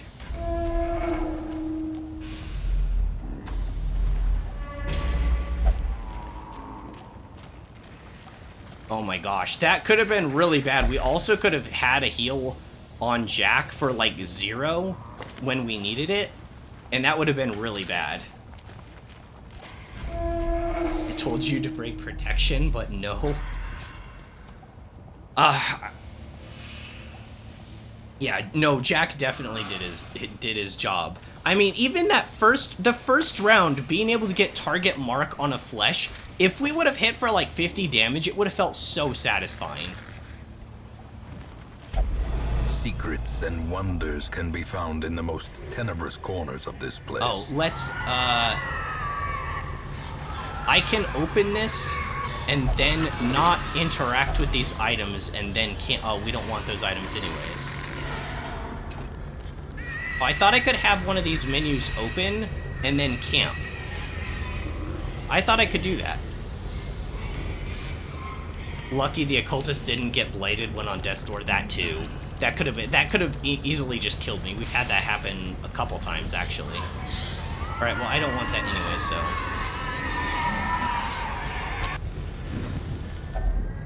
A moment of respite. A chance to steel Alright, get some HP back. We are still very low on HP. We have to do one more room battle, right? I guess not technically, because we could get down here just going across, right?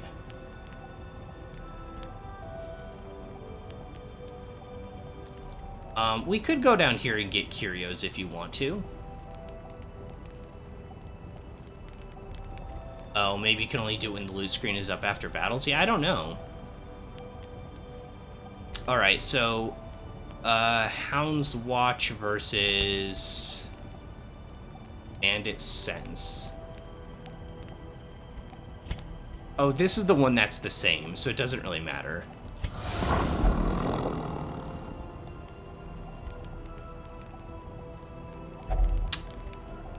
Okay, we want to do Scouting Chance. Off with you, girl. See what miscreants await us ahead. Alright, we need some HP. That'd be nice. I can do wound care. Brittany? Should I? We might have to do another battle. Oh gosh, it was only 6 HP healed. Really? I guess that's 15%. And then do it again on Jack. We don't have anything to remove mortality debuffs, do we? Oh, you do?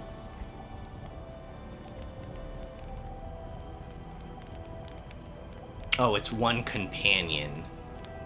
And that doesn't include yourself. I forgot.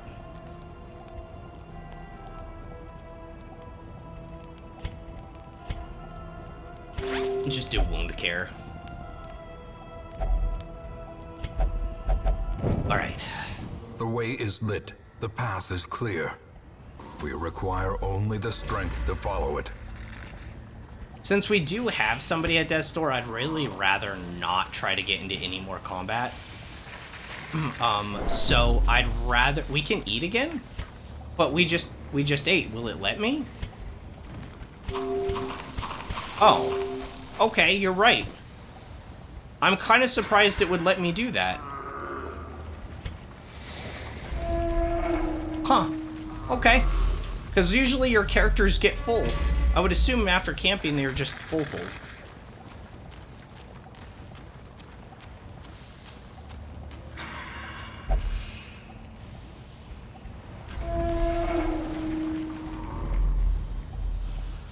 Okay, so this is uncharted territory going safety. Forward. Uncharted territory going forward. Camping has nothing to do with eating? Apparently not. Even if you feast.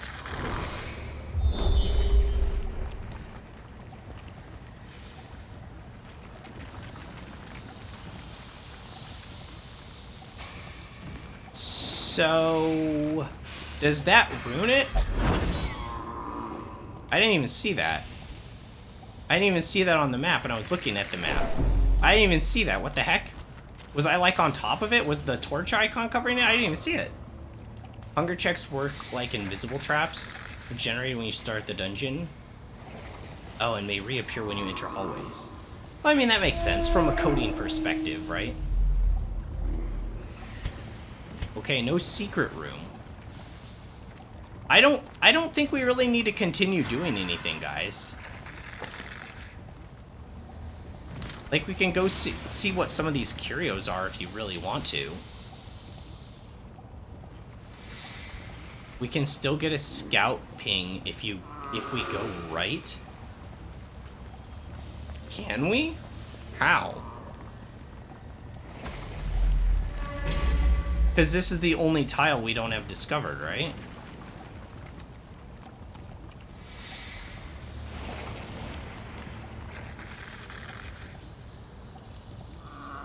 Oh.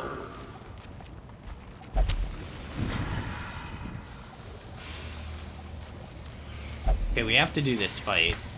I only have 2 more bandages and 1 anti-venom. And we have the Death's Door debuff. -2 accuracy, -5 damage, -1 speed, 10% extra stress. Nothing we can't handle. I'm gonna take this off and put the Cry Havoc on. No. Not a second collector.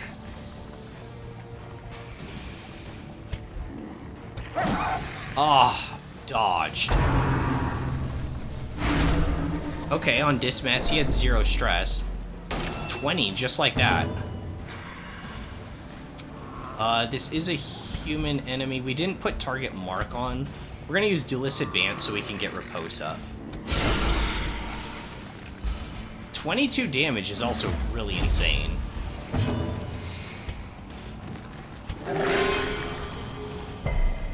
Okay, get Courtenay back up. Run for the old gods. This could hurt. And I missed the second attack.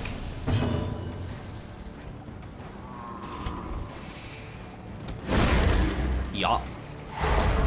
Double stun. Hopefully she doesn't go first. She's got speed of 9, so she could. Nice, nice, nice. I'm actually gonna Hound's Rush this guy. No, because I don't want her to get another attack off. I don't want her to get another attack off. Decimated. I was going to do the other one and then just grape shot her, but I don't know what the turn order is, because this game doesn't show you. It keeps that number invisible. Because otherwise it just would have grape shot her, right? But I think that was a smarter choice just to make sure she was dead, right?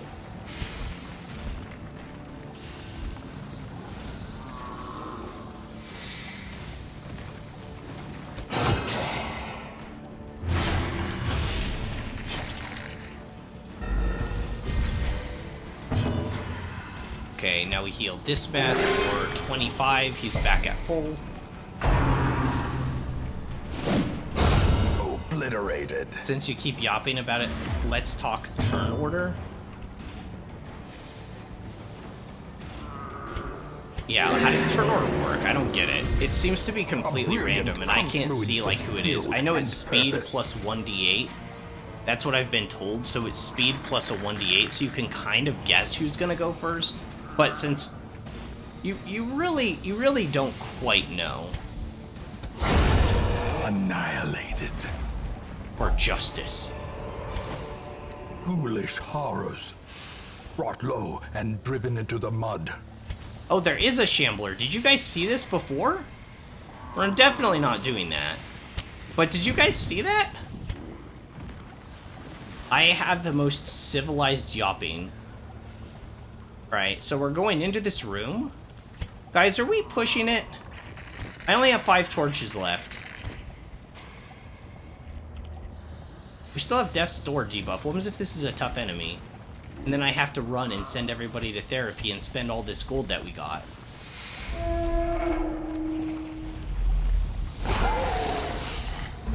It is a tough encounter.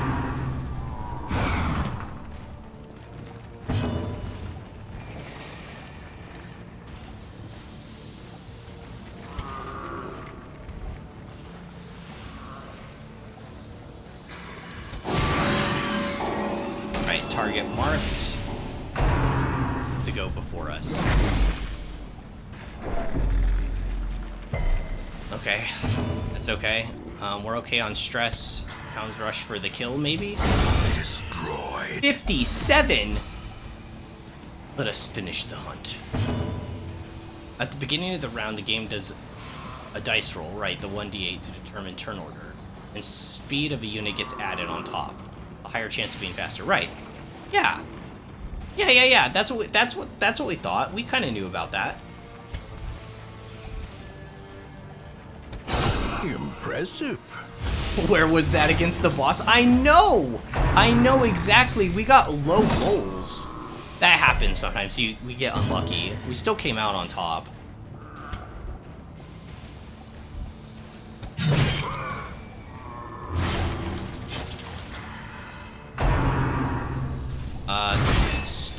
Stun knockback. Hey, we resisted it. And then what are you complaining about? Just that I like how, ow. Reeling, about to break. I can't even yop that one because it's too far back.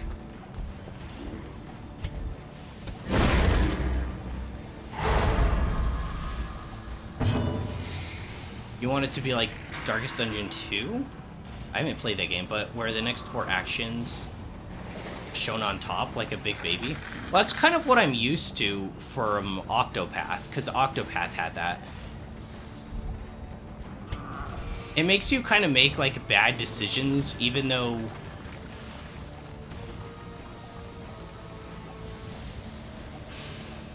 Should I guard Dismas here instead of attacking?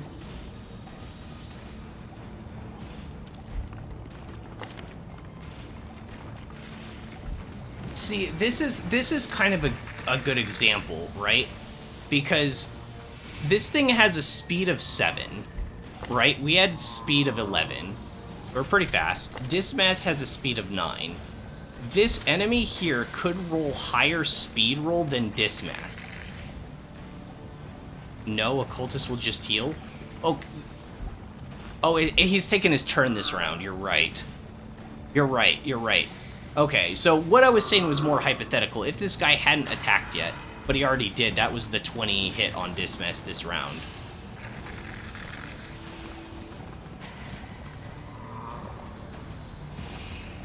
Okay, so we'll go for the kill.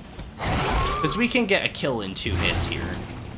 100%. Like, there's no shot we don't. Yeah, it's kills if it hits. As the fiend falls, and then we'll go for a heal now. Hope blossoms. That's the 0, but they're both stunned for this next round. So... now we can guard him to play safe. Yeah, we'll guard just to play safe, because this guy has really low speed, but just in case.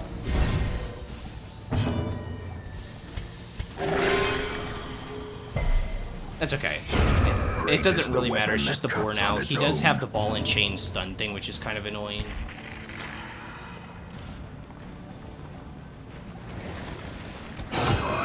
Guess we can just kill. I don't think we'll get a stun, but it'd be nice to. So maybe we could stall one more turn. Slowly. Get enough bleed. This is how a life is taken. No scouting.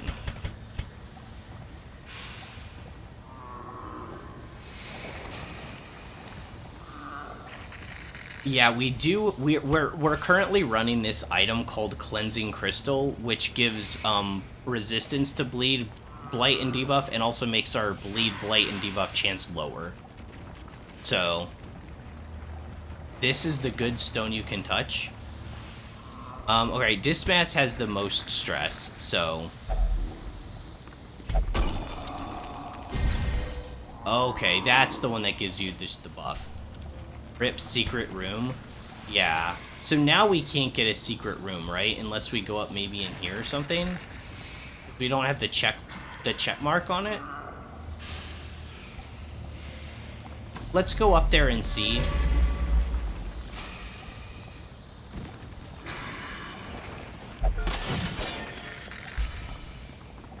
Let's go up there and see.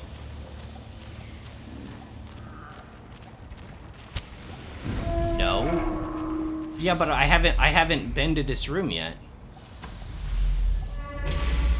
There can't be a secret room here. Those hallways are all scouted. But I thought you could still get a secret room if you haven't been to them. The match is struck. A blazing star is born. Because I haven't been to this room, it doesn't have the check mark on it. Like, all these others have the check mark. Oh, because I scouted 2 rooms away. Okay, so no secret room. Let's see what this curio is first before we leave. Maybe this curio gives us money.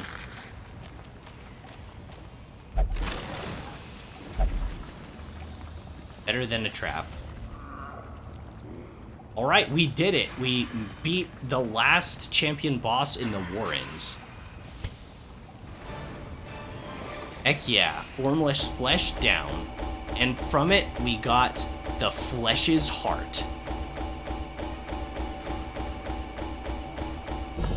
Secret rooms are in hallways, so if you get a critical scout on a hallway, you know whether it has a secret room. Okay. Okay, so we just hit so many hallways with scouts. Critical scouts, I should say, that we knew where it was or where it wasn't.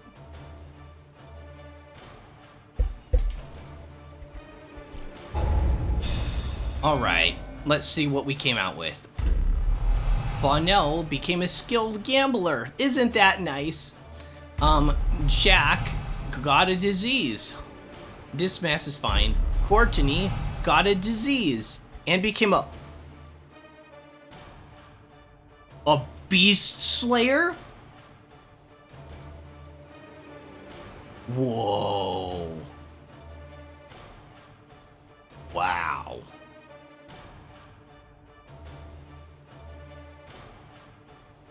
Wow. And he got claustrophobia.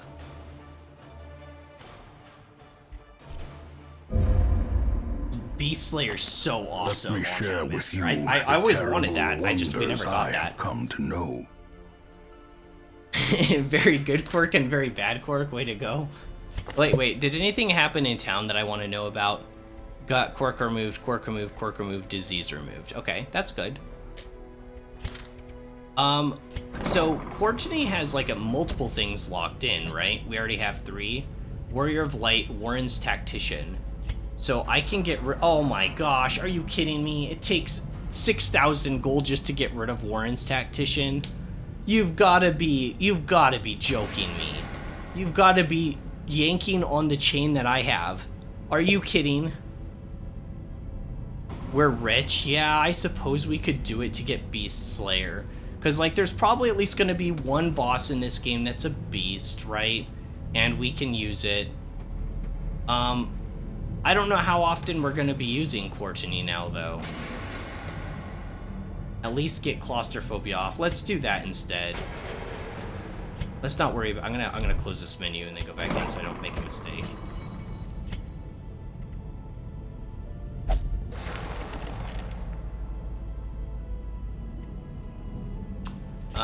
Jack with his vertigo.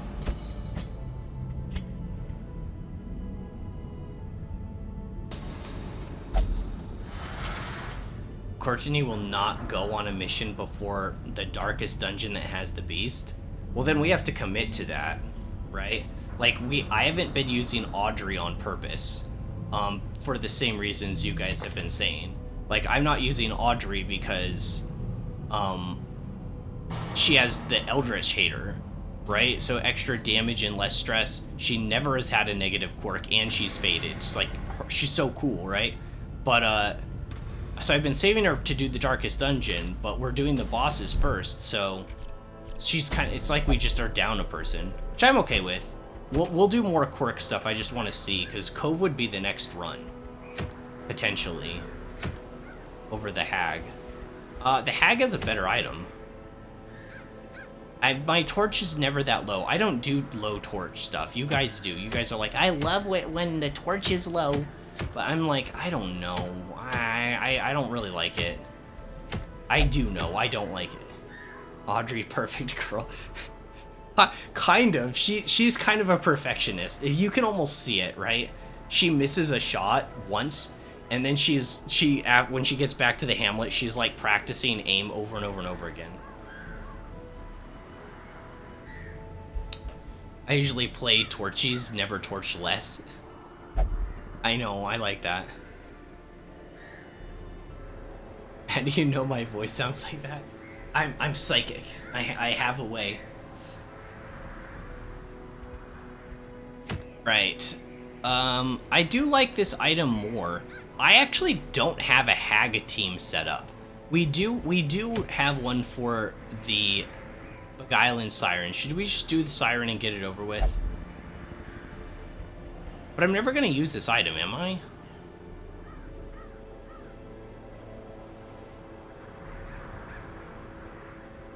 Yeah, I'm never going to use this item. Oh, guys. Guys, Silence in the Crypts. If we do Silence in the Crypts, we get the runes to level 7. And then if we get the runes to level 7, then we can do the Fulminating Prophet and we get Silence in the Crypts event active.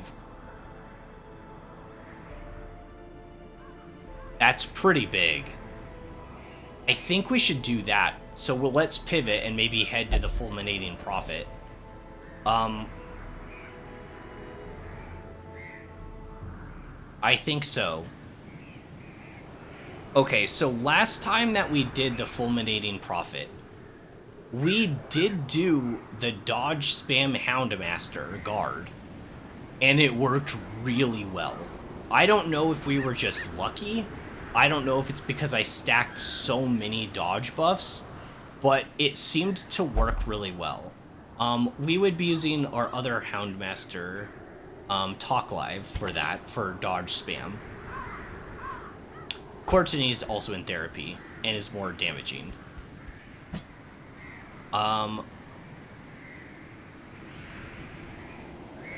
more stuff in the wield. Better in the wield, but that's okay.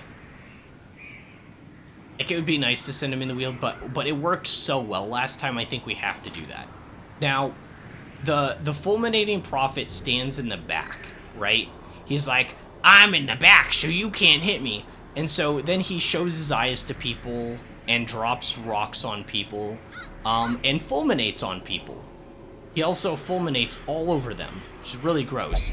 But he stands in the back, and you can really only hit him in position 4 unless you break the pews. And the pews do give you money, but ideally you would just whack him, right? So I think we bring Von Elligan, because she's one of our only pretty tanky frontliners that can just Iron Swan and whack the guys in the back. Or, sorry, whack him in position 4. So as long as we're not hitting the pews, we're just hitting position 4, like, over and over and over again. Which is going to be pretty good.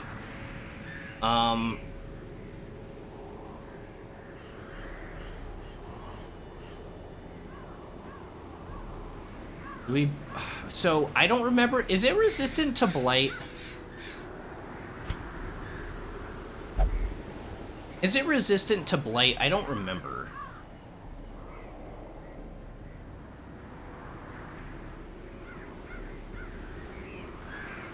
Somebody help me. Something tells me that it's more resistant to Blight than Bleed. But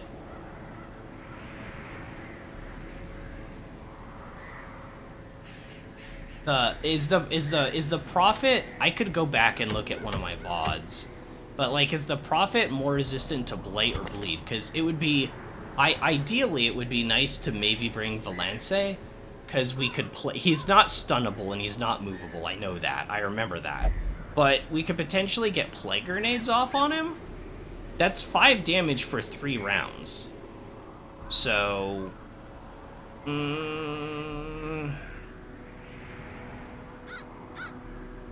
I think you can blight him. 45%? Okay. Okay. Okay. So that's definitely Plague Grenade worthy. I almost tried dragging Plague Grenade into this slot. That's not Valance. Where's Valance? We're just getting the team set up right now. Like, the idea of what we'll go in with, right?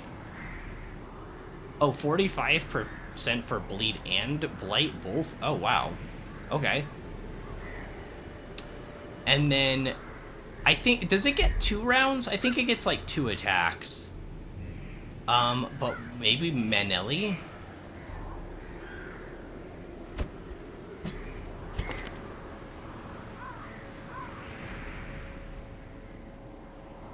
We could Toxin Trickery first round. It gets her speed up. Yeah, it's impossible to stun and like impossible to move. Like it's move and stun I remember being just stupid. But that's because there's no ads. Usually when a boss doesn't have ads, it doesn't have the ability to be stunned. Which that makes sense, because then you would just stun it like every round or every other round and it would just die. So the Hag has huge stun resistance.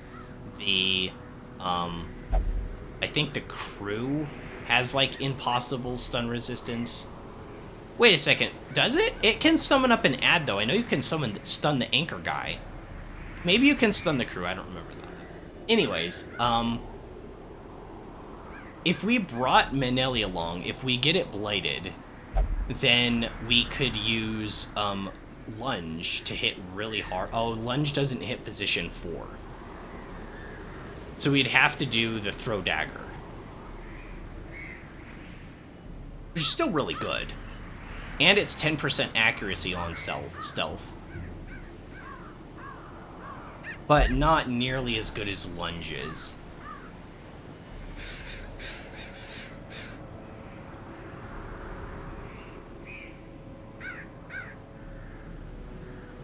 Could also bring the Poison Dart. Poison Dart also hits the backline. 3 points for 3 rounds and Blight resistance.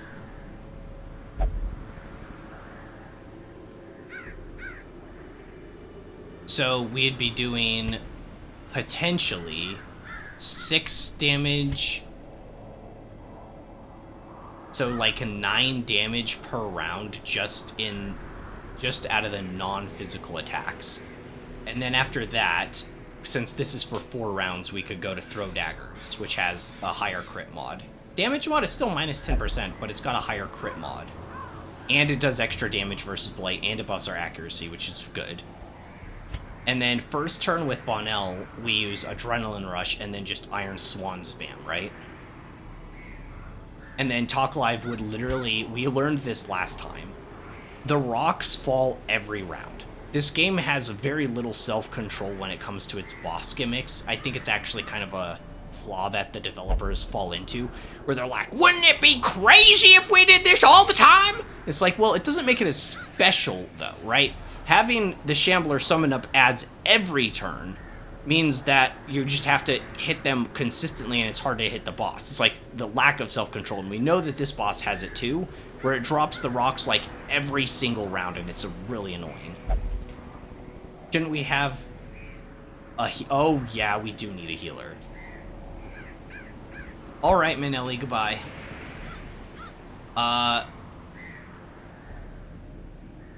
Yeah, who are we bringing? Let's sort by level. Good call. We would have gotten very, very, very, very, very little. We wouldn't have gotten very far, is what I'm trying to say. We wouldn't have gone very far at all. So we could bring Belle, potentially? What is she good? She's Unholy Hater. That could be good. Unholy Hater is always good. How's Duval doing? Rune's Adventure. It would be Duval. She at least needs him to be in this position, so we need to do this. Why no Man-at-Arms? Should we Man-at-Arms guard instead of Houndmaster? We could do that. Man-at-Arms instead of Houndmaster for the guard? Is that better? Last time we bodied this boss so hard with the Houndmaster, though. It, like, couldn't hit us for anything.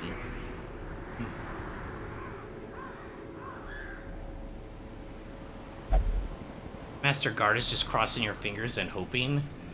Not really a strat. Well, doesn't the rocks have... I could be wrong on this, but doesn't the rocks falling from the ceiling have, like, a low accuracy? It, like, isn't really likely to hit you in the first place, I think. I thought that's what we figured out, though, because there were multiple times where we just dodged it already. So, stacking dodge against an attack that doesn't have good accuracy kind of did feel like a strategy. But, if we have Man-at-Arms, we guarantee the guard, right?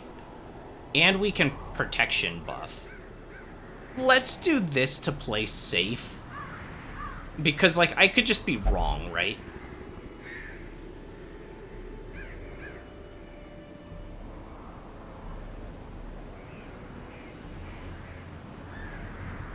.2.5 accuracy on the rocks? It's that high? Really? Alright. That's very odd. Okay, so for the Prophet, we're going Bonnell, Bill, Bonnell, Derville, Valence, Duval.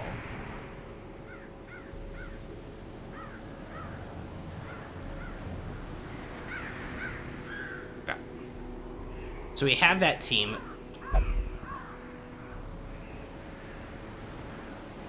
And if it target the dog plus another character, and then the guard does nothing. Yeah, maybe we just got lucky last time. Okay, so that's the team that we'll plan on doing the boss with. So we can't bring any of these guys into that mission. That's why I like to set up the team first, because we know who not to bring, right? Also, Derville was going to go on the Siren Quest, so we can't do the Siren Quest next either. We have to postpone that. And Valance was supposed to go on that too. Alright, so... I can do, let's see who we got. Who we got that we can bring with us. Hawklife's possible. Dismas is possible. You have Runes Adventure, Rancor. Runes Adventure, we're going into the runes. Did any of you guys have it? Ruins? Nope. Ruins? Nope. Cove. You're good on Cove, so you could actually be pretty decent fighting the crew when that time comes.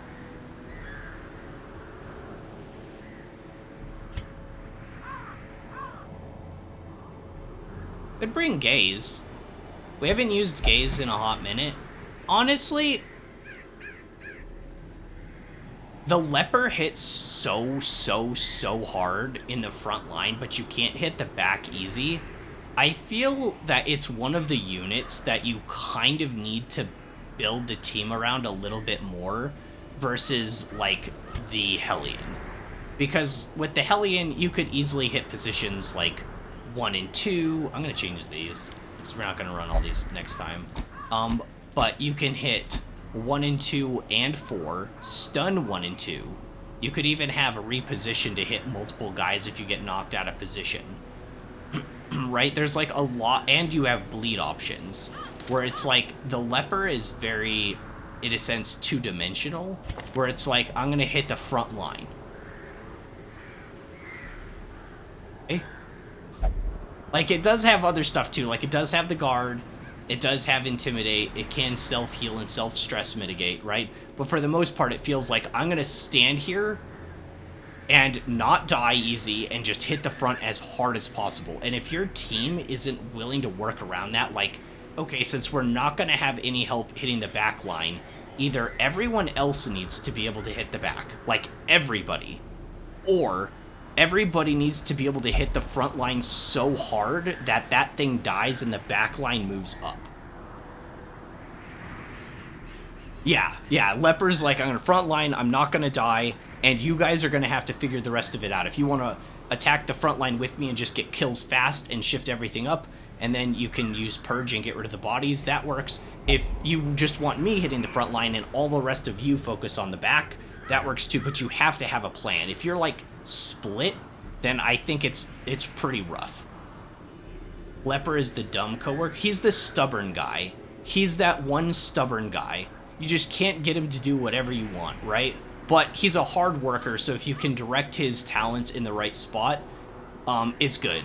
But trying to work collaboratively with that guy, like, screw that, right? He's been with the company for 30 years.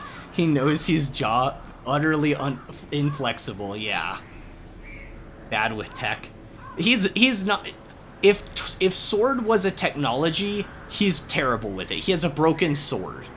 He's literally that guy that knows all the stuff about, like, the old computers that make that sound that goes... You know what I'm talking about? Like, that everyone does in, like, meme videos? He's that guy. He's using the broken sword. He needs to get with the times. He works hard, but does it his way? Yeah, exactly. I'm gonna use this broken sword whether you like it or not. Alright, anyways, let's bring him on board, because we haven't in a while. It would be nice to bring Harriet along, wouldn't it? Bring Harriet along, she's level 6 then, right?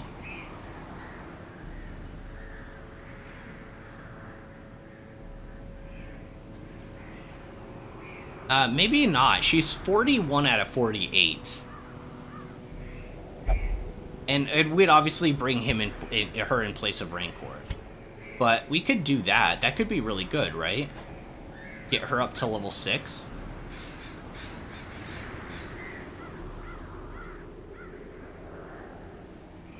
I think so.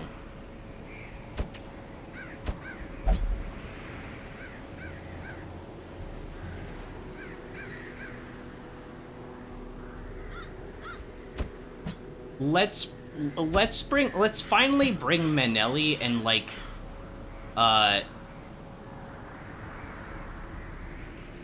Vernon. Couldn't think of his name for a second. Champion medium gives 12 XP. Wait, the missions have set XP values in this game? Okay, she is currently at 41. So that would level her up to 6. Okay. No RNG and XP. Okay, got it. Okay, so that would get her to 6. So we should definitely bring her. And then we got Dudley for Beast Bile, and then Manelli can take advantage of it with either Poison Darts, which I think we should upgrade this skill. And we can throw daggers too. And we can lunge.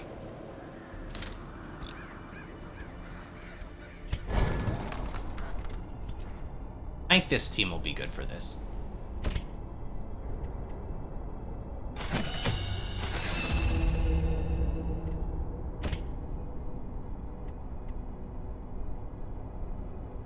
I might also take... I'm going to upgrade Hugh. I've been sleeping on this skill a little bit, and the reason I've been sleeping on this skill is because if you have 2 people that can hit the front 2, like, that's actually kind of a lot of damage, right? And, like, with Vernon, if he goes beast mode and we spam Rake... If we're doing Rake and Hugh at the same time, think about all the upfront damage that is. That's gross. That's just mean. I almost feel sorry for our enemies if that happens.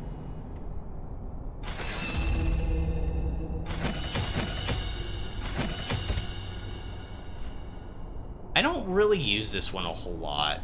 Because it's kind of strange. It hits 2 targets, but...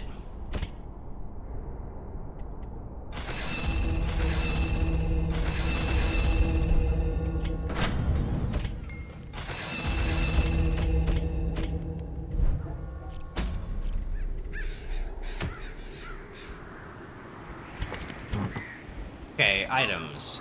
Accuracy? Do we want accuracy in this, guys?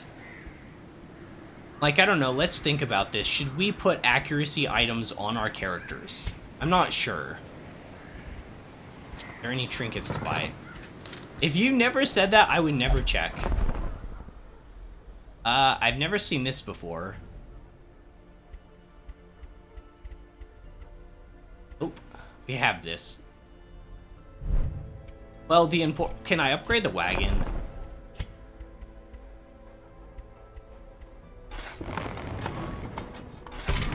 Idol, amulet, or lucky charm. The simplest object can Well, be we a checked. talisman against evil. One day, maybe there'll be something useful there, but, like, I feel like there never is.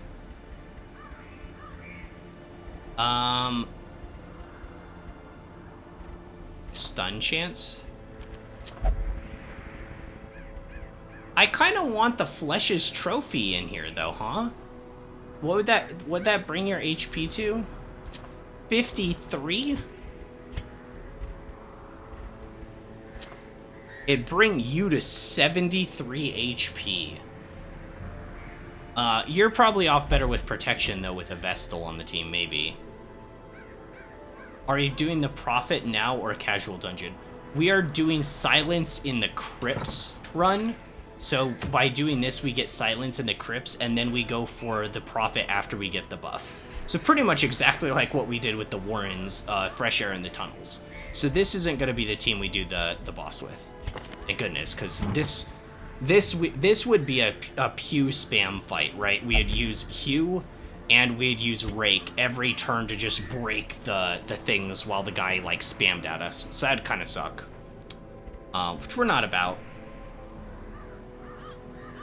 This doesn't give accuracy, but it does give more damage, more speed, more dodge, more stress.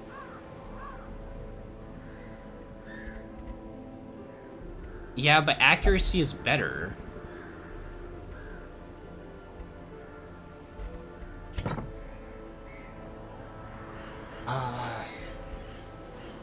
And we're going for Blight, so maybe it's okay. We're going for Blight, too. I don't know if I'm going to use the Flesh's Heart right now. I bring the map. We've got some really good items. 12 dodge, 10 accuracy, plus 10 stress. Could bring a Book of Sanity to cancel that out, but we don't, because we don't really have good stress relief. We don't have any on this team at all, actually. That's usually really bad for a bomb, but I'm not planning on transforming. We usually use Vernon as our, like, vomit guy. Oh, he also has the hard skinned, so he could get a lot of use out of the heavy boots and be a pretty... Actually, we could turn him into, like, a super bruiser with this thing, right? The protective padlock, 15% protection minus 1 speed. Oh my gosh, this guy could be, like, unkillable. I don't think we need to do that for this run. But, like, we can't, because of the hard skin, we can make him super bulky. Because you put the boots on top of that, you put, like, another 20% protection? Good lord. Actually, wait. Where's that ring? You'd put this on, right? It's minus 15% damage, but you don't care because you're going for Blight and stuns, right? You're using the chains and the Blight for stuns, you heal. You get 10% protection, you get max HP, and then just a little more stress. You'd be super, super bulky. That'd be crazy. I don't think we need to do that this run, but that's like a choice we could do, is like make him into a tank. It's kind of interesting.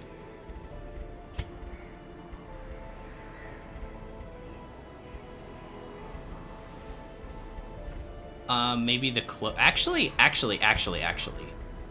she has that item, 20% damage versus bladed. Why don't we just bring this? There's no downside to it. There's no weakness.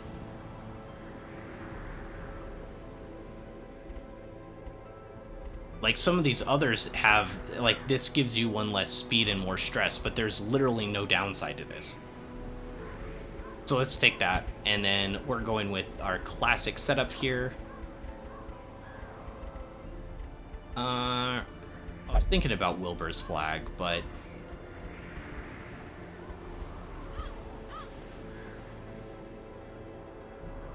So, can we actually see this affect it? Because this should go down to 130, right? We want to take the map on Vestal? We could.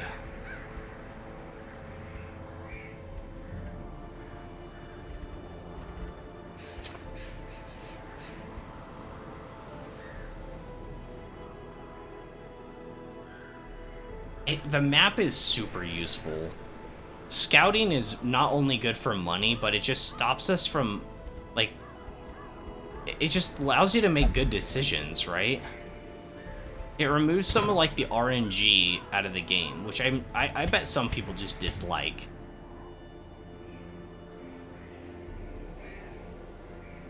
I should probably get this night moves thing. I've never seen that before.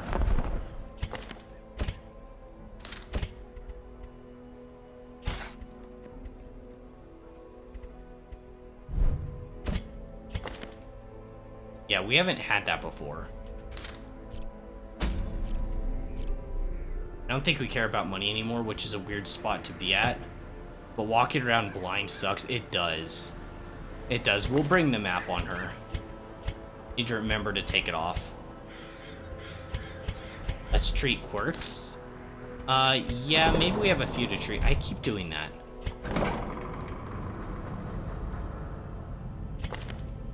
You're okay.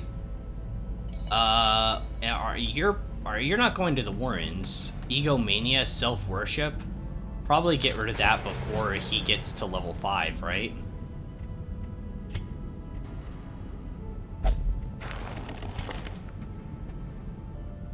Obsessed with killing, that's also bad.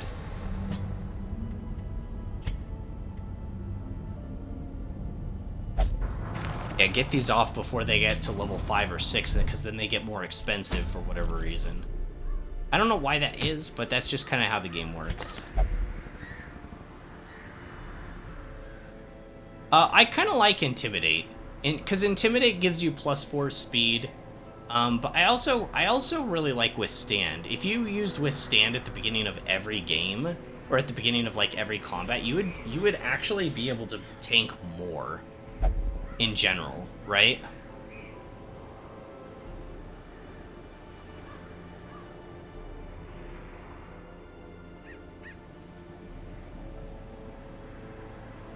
We'll keep Intimidate for now. I can see taking this instead, though. At least to start with. You can shift these out in combat, though.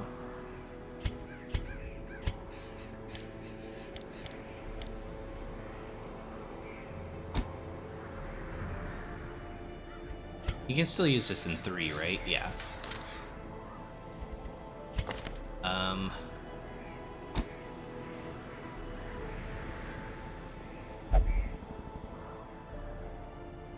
So if an enemy is super blight resistance and they don't have great debuff resist, we could use this to debuff them so we could blight them, and then we can also use Beast Bile, which also gives them negative blight resistance.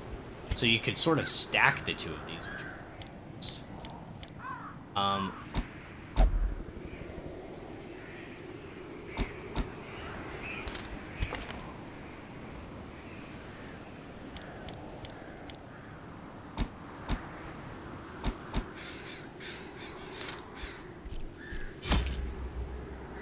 Runes doesn't resist blight.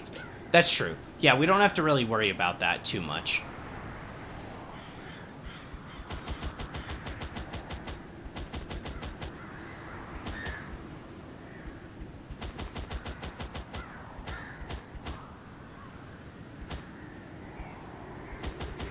Oh. 2... Well, I better bring 3 shovels.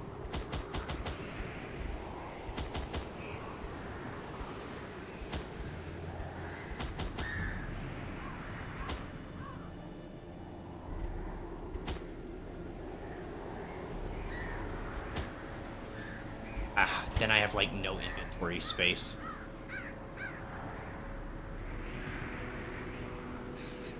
Yeah, Pick to the Face also is really strong. Can we hit the front line with anything, actually? Just the Poison Dart. Do I drop Dart or drop Throw Daggers? I don't want to drop either of them.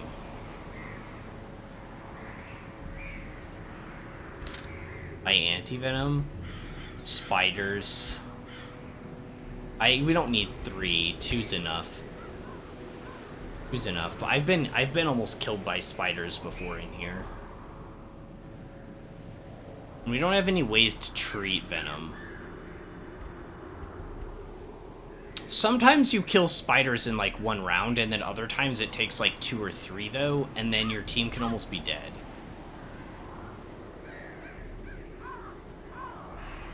Hey y'all, what's up, Mr. Eyes?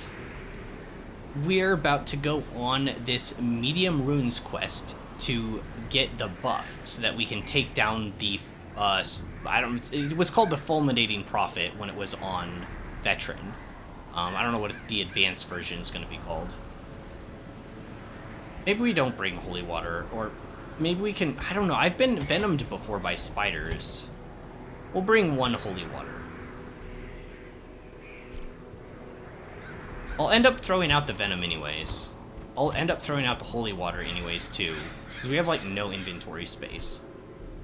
Let's go with this and try it.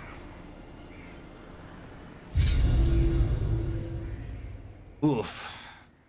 Little nervous. This isn't, like, the perfect team for this, but... be consecrated?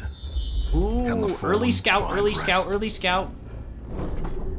Wow. Early critical scout, good stuff. It's a good thing we had the map. Oh, speaking of the map, that's like another inventory space we basically lose.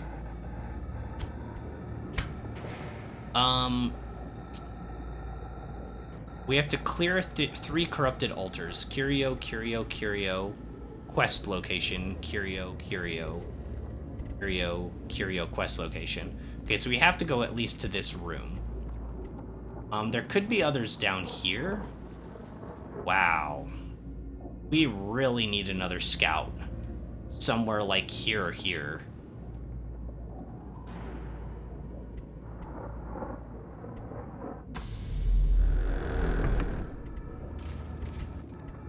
Trap disarm of 60, 110.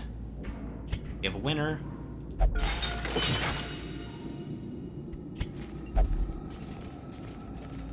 Ignore the books. We don't read that. It only gives our characters bad stuff. Okay, sure, for now. Just for now, though. First battle. Hopefully it's not crazy. Oh my gosh. Immediate map value compared to last quest. I know, true. We hate reading. Yeah, our characters, they hate reading books so much because every time they read them, like, something bad happens. Like, every time. Alright, which one of these am I hitting first?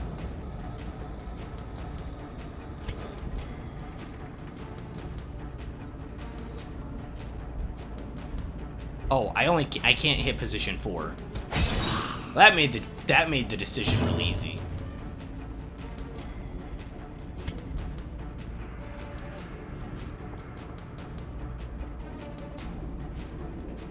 Go for chop here.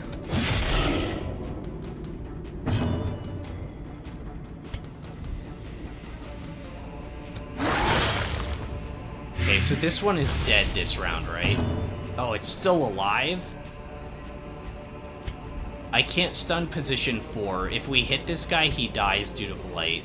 That's one less enemy making an action this turn. Surges as the enemy so crumbles. that's the best choice.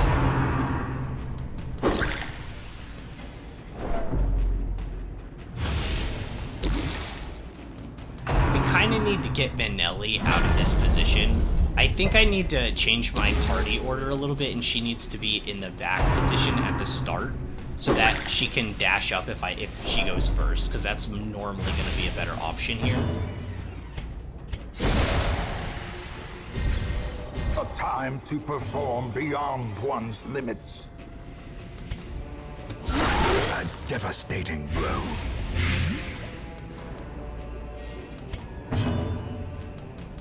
Alright, AoE heal, while missing a little bit of HP. Crit for 12 on Manelli.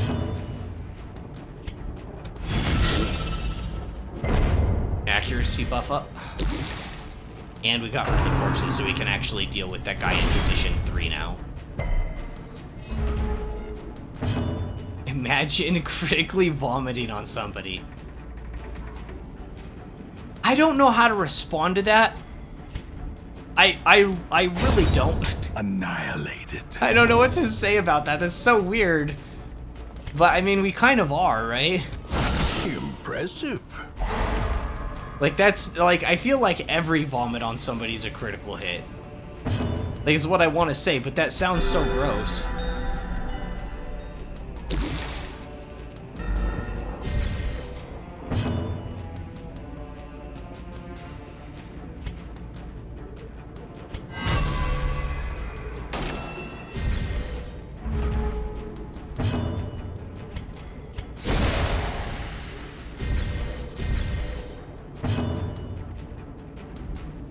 We won't get another stun on him, will we? I guess we're just not gonna get our heal off, unfortunately.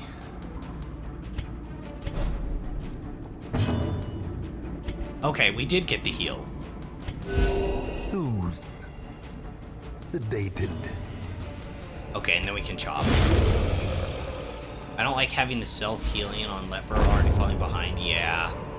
Yeah, I think if you're not gonna do this self-healing... I forgot to put the map on before we entered this room. Is there still a chance for me to do it? Does the game let me do that? I guess not. I think if you're not gonna do that, let's change party order. I'm gonna have Manelli in this position, so when she moves forward 2, she's here. I think if you're not going to do that, you have to commit to using Withstand right away, right? Depends upon whether you already looked at the map screen. Okay, well, I don't think we did, unless we had it open when we walked in by accident. Either way, we get the first thing done, so we get an open inventory slot. Corrupted altar is just slightly less corrupted.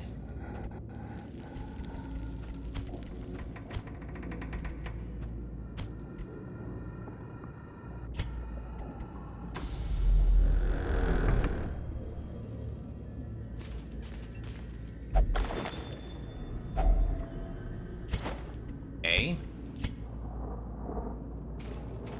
We altered the altar?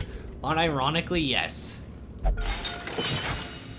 We altered the altar and we trapped the trap. That was stupid. I don't know what I was thinking there. All right, let's see what we get out of this cabinet. Ooh, good stuff. Really good stuff.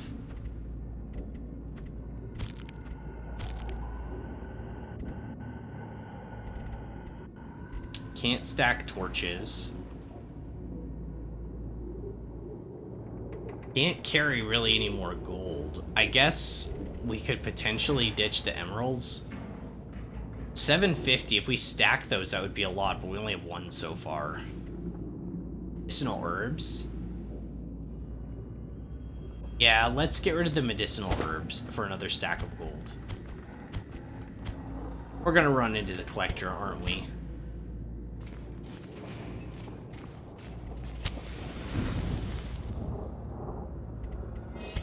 Okay.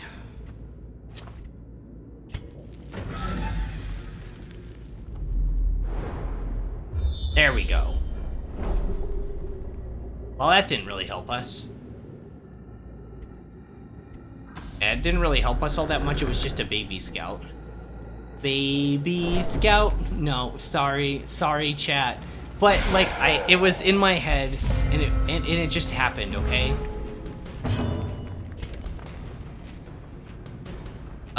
We go for a stun first round.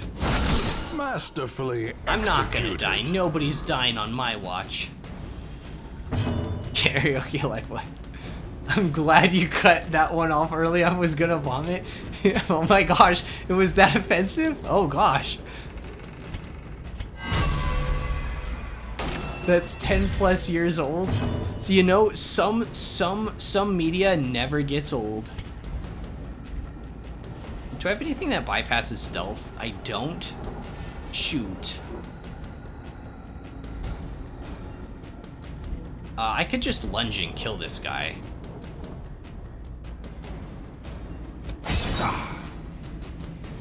Didn't get the kill. Okay. Stunned. You know what else I remembered from today from the same time period? Oh, AoE dodge, nice. Here in the Hollywood Hills. Knowledge? But spelled really incorrectly? I don't know what that is. I don't know what that refers to.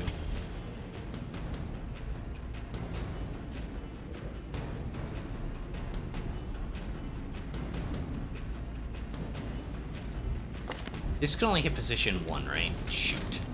Alright, we're gonna have to kill this guy and then clear the corpse. I don't really have a choice. Yeah, I don't know what knowledge spelled improperly is referring to. Unfortunately.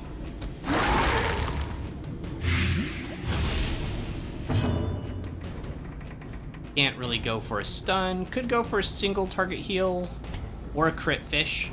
Let's go for the single target heal. Heal up. I can't hit that guy in the back because he's technically in position 4, but if we use Purge, we give ourselves an accuracy buff, and then we get rid of the corpse, and now this guy's in position 3, so after this turn when he's not stealth, we can hit position 3 and just kill him.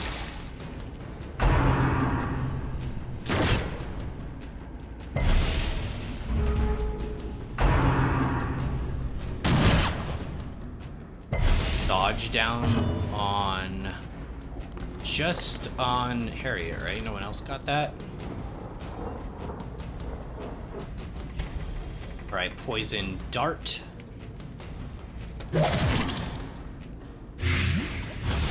Nice. Beast Bile. 9 damage. Not enough for a kill, but we can stun.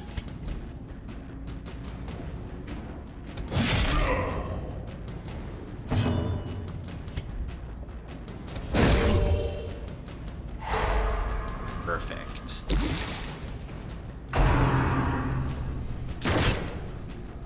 Okay, we'll have to heal next turn.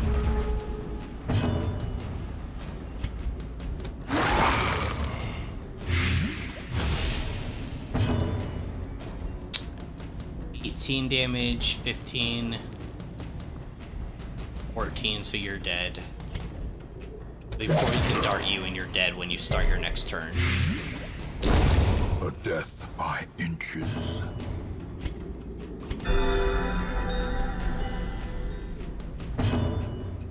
Yeah, the self-heal, I don't know, is the self-heal better than withstand? I feel like we took a lot. I didn't have to heal him, like, until just now.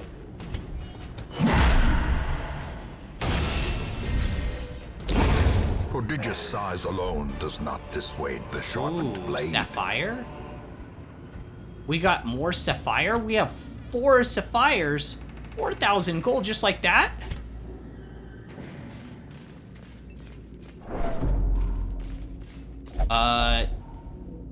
Shoot. We got rid of the herbs. His self feels pretty good and his stress heal too. Yeah, I think it's like -7 stress, right? -7 at level 5. At level 5, it's -7. So, yeah, it's pretty good. Maybe we take that instead of... I don't know. I feel like Withstand is really good. We used it turn 1, and I didn't have to heal with my Vestal for like 2 or 3 turns right away. But there's no other healing coming in from any of my other teammates at all. It's like the only other person who can heal is Vernon with Absolution.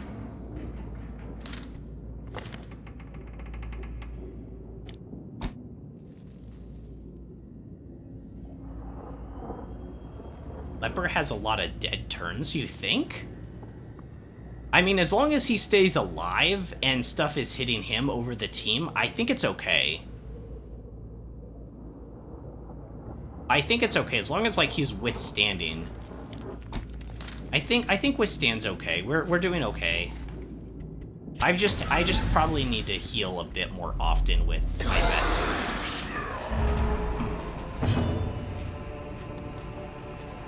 Alright, we stun the stress unit. Got it.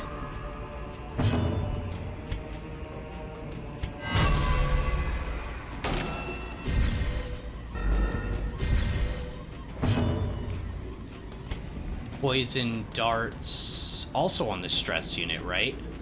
Wait, this guy... Oh no, he can hit in position 1 or 2. What does Intimidate do?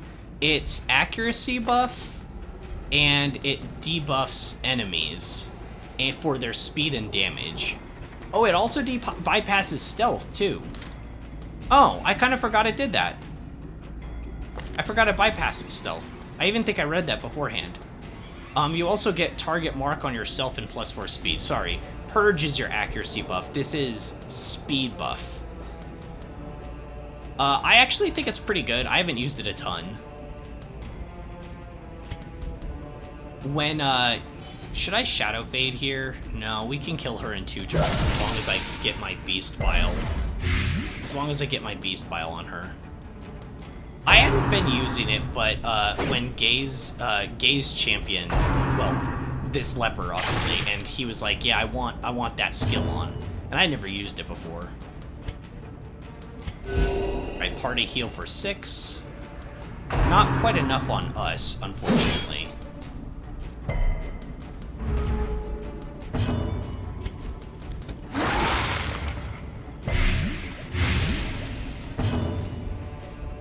She's dead, right? Yep, she's dead.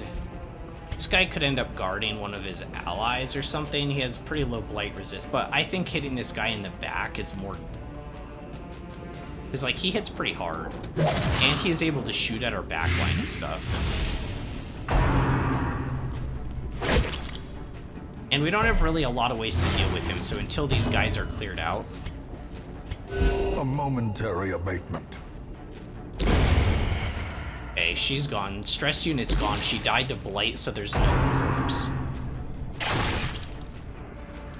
Yeah, that's why that guy's really annoying. So now that he's in position 2, he's capable of... Is that stun? Ah, I thought it did, I just couldn't remember. 3 damage for 2 rounds. We'll bandage that.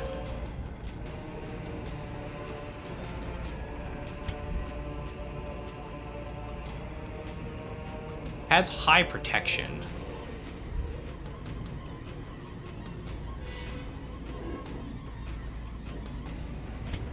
I think we just go for chop here, even though this guy has high protection.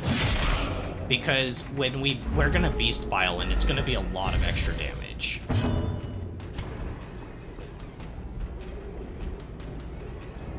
We're not gonna kill this round though. I think I have to go for the stun, because this guy is really the only danger to our team is having our backline shot at. Like that's the only thing. 5 for 2. I think it's okay to let that guy last around. I think now's actually a good time to intimidate. Like, strangely, because we debuff this guy's damage, now there's literally no danger to us, like, at all. Because his damage is going to be so low. Yeah, he hit us for 4. You probably saw that they're bringing new DLC out for this, right? It's very hyped. I just heard about it this morning, or I guess this afternoon before I started streaming. But yeah, Red Slaps put something in the Discord. And it's crazy, because, like, what are the odds that, like, just as I'm playing this game, they're announcing DLC for it? We haven't played the previous DLCs that came out.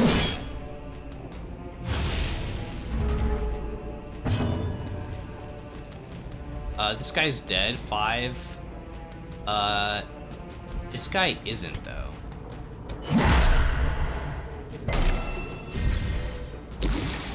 Still isn't. Oof. Okay, these are both dead next round, so we just go for stun on this first guy. A decisive pummeling. Wow, crit for 14. Unnecessary Vernon, but I respect it.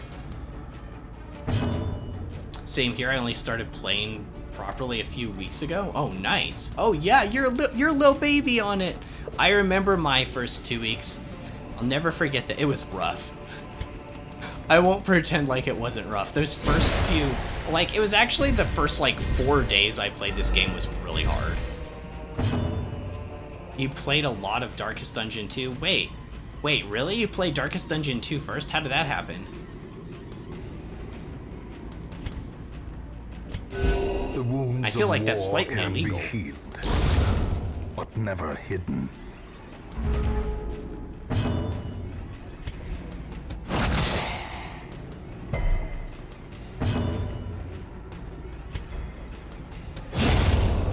I did that for a potential thing. Do I care about the PvP or... Ow. We can heal that all back. That's still a lot of damage. I'll probably try him at some point. Like, when I beat the game, maybe we do, like, a special night where I, like, do PvP or something.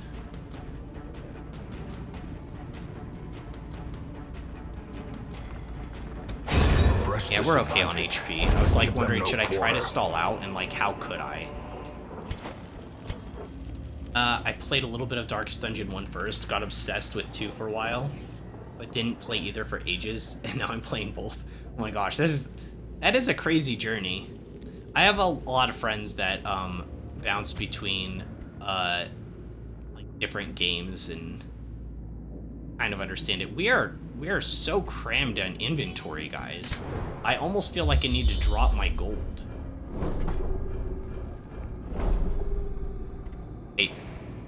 Okay, this is the Curio. This is the quest location. So this is the second quest location, and this is the third. So We need to go over here. We need to go over here, which means this room battle. Then down here and we complete the quest. The Endless Mode has 2 bosses, so it's worth playing for them at least. Wait. In the Endless Mode, do your characters, like, permanently die, or is it just something for fun?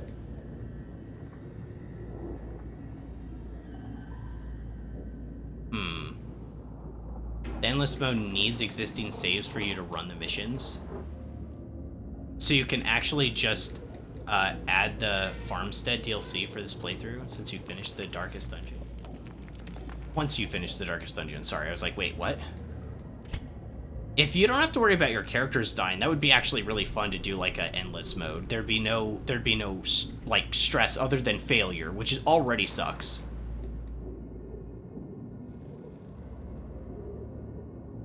Characters that die in the Endless Mode are lost in time and space and return a couple weeks later. Oh, that's not too bad. That's really cool. We'll probably do that. We will probably do those runs if you guys are all in for it.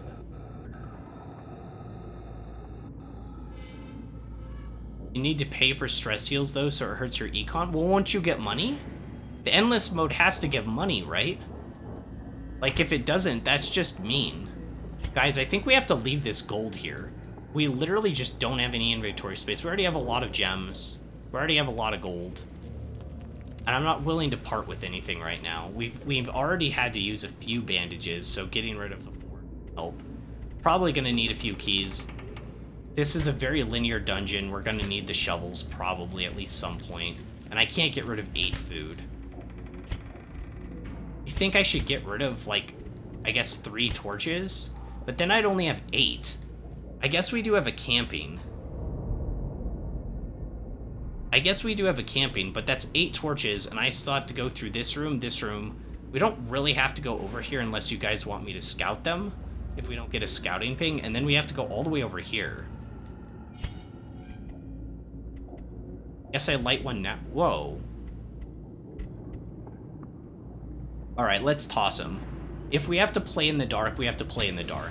As the light gains purchase, spirits are lifted, and purpose is made I don't clear. think I've ever seen this before.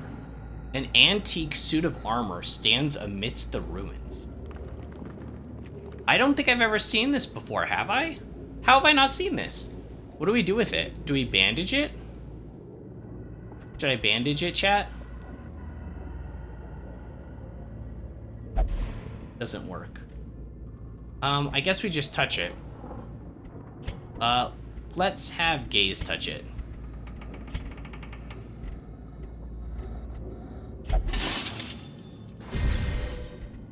We got speed, dodge, protection. Reordering my guys. It gives you unique resources that allow you to buy unique items, but it's mostly helpful for the main campaign and just alternate challenge. You should kiss it. I just saw that now. That's funny. 3 for 5. That's a lot of bleed. So it doesn't give money, though? But money is one of the hang-ups in this game. Oh, it's one of those guys that, like, gives buffs to his team. Yeah, the 25% damage guys. I don't like those. Those guys kind of make me mad.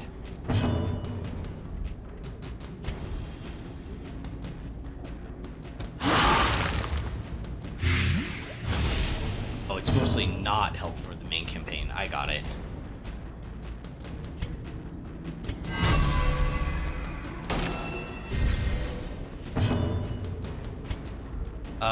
Yeah, we stun this up front one. The damage he can do would be far greater than whatever we could heal. Unfortunately, our stun didn't work.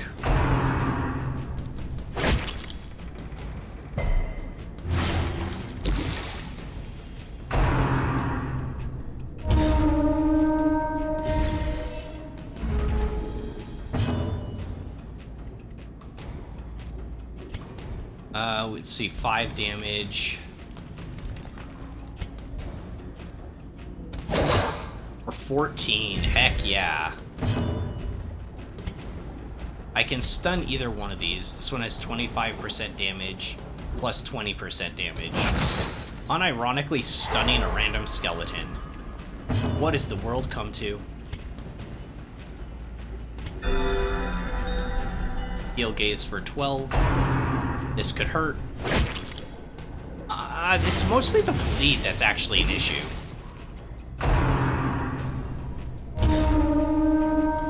Why are you buffing that guy so much? Like, what did he ever do for you that you're like, I wanna buff that guy?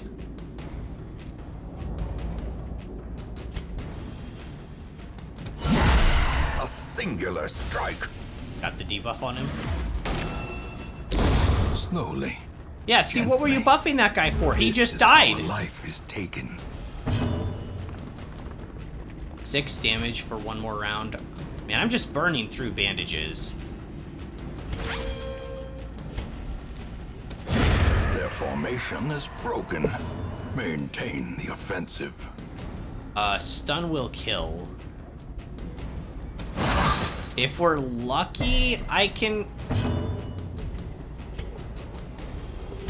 If we're lucky, I can heal before he attacks. The slow death. Unforeseen. Unforgiving.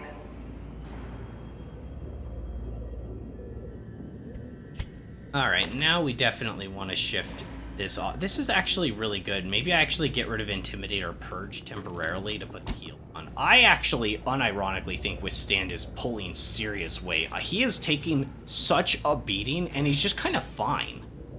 Like, he's just kind of fine through everything. Also, I just realized Withstand gives you protection, but also Blight Resist, Bleed Resist, and we kept getting bleeded over and over and over again despite it. I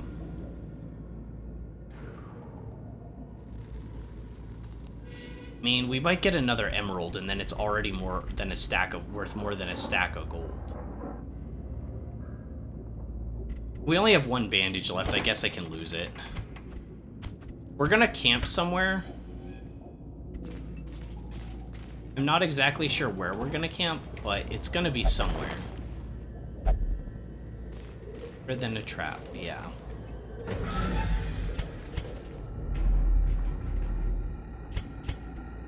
Still didn't get it. We still have the map on too, because we're doing okay on stress.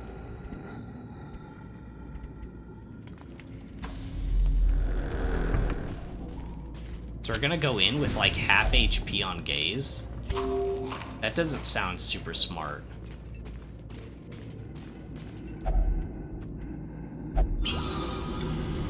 The only reason we would go into this room is to not complete the quest, but to try to get a scouting for a secret room. That's the only reason we would go here, is to try to go for a secret room, right? Self-heals would help with that being at half HP. Yeah, we have it equipped now. So, we do have it equipped now. We might just have to spam self-heals with him this battle. We'll do the protection one first. Okay, we're getting a stun on this middle guy, if we can. Because that guy hits really hard.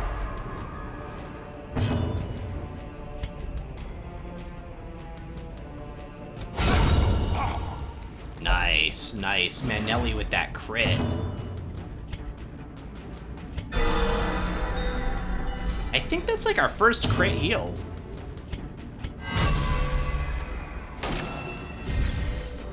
The blood quickens. Queen of Whips. Okay, annoying stress. That's like the worst part of that.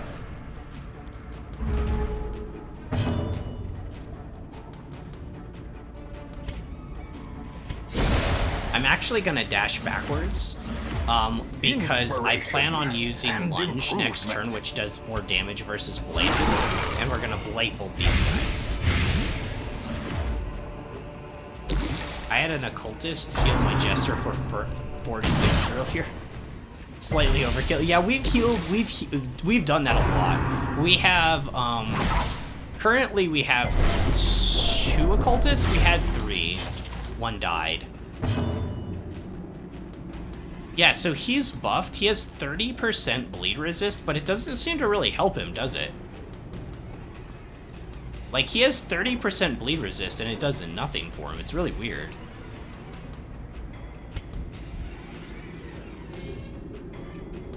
We can go for another stun on that guy, actually. No, Manelli will kill him next round. So we just chop this guy.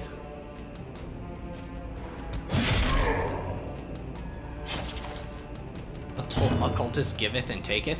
We haven't had a death, like, directly due to our occultist in this playthrough.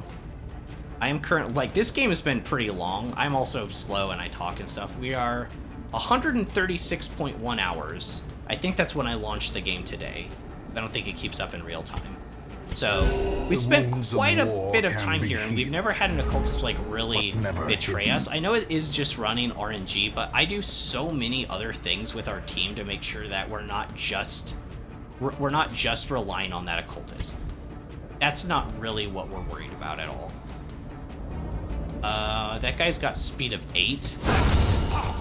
I wasn't expecting to crit that guy for 16. I fear no demons, for the greatest monster lies inside. Alright. Eradicated. Did we just crit for 74?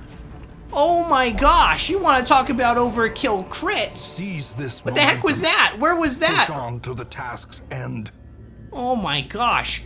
Manelli, calm down, girl. I know that guy was blighted. And I know this skill has a 40% damage mod and a 12% crit, but like, good lord. I know that was sexy. It is. Grave Robber, as a class, is really cool. It's such a... I like rogues just in general in games. It's up there with me. Like, I like having lepers, but like, leper is not my favorite class in the game for sure. It's fine. I like to have one of each class, but it's not like super me. We didn't get a scouting ping here? Are you kidding, game? Are you kidding, game? What are you doing? Okay. Fine, if you want to be that way.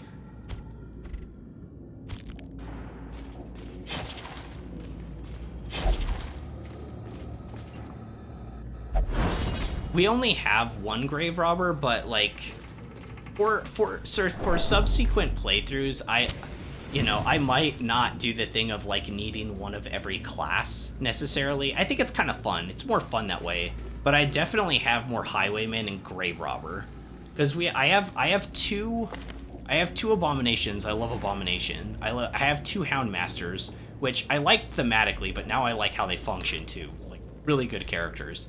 But I kind of wish I had 2 Grave Robbers and 2 Highwaymen. Really like those class. Okay, scouting. Obstacle that's unavoidable. And no secret room. Get some flagellant in your life? Yeah, that'll be for our next run when I have all the DLCs enabled. Currently, we don't have the DLCs, so.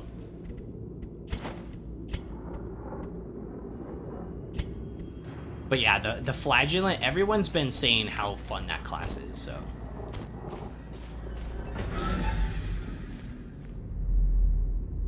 I will probably end up liking that class, most likely, right? Hacks laden with loot are often low on supplies. It might be my favorite one. He's so cool. Love his design, especially in Darkest Dungeon 2. You get bleed. You get bleed. Everyone gets bleed. Oh, is he a bleed unit? Well, I know he can, like... He can stress heal the team, right? Something like that. I'll have to see. If you tried to describe any one of these characters, it could be a little bit difficult. So maybe we rest after this battle room? What do you guys think? We already have the Blightstone, but temporarily we can take it. I bet we'll find more money. Another hunger check, wow. Kind of unlucky, we're down to 8 food. Kind of like a frontline plague doctor, kind of. Interesting. Look, a man too zealous to die. Oh, he's the one that does damage off of your bleed, right? His unique healing and lots of bleed excels when his life gets low. Yeah. Didn't I say it would be cool if there was like a vampire character that had like some form of life leech or something? You said something about the flagellant when I said that, Red Slabs. It was a while ago. Can we get a big lunge here? For 8? I was kind of hoping for more than 8.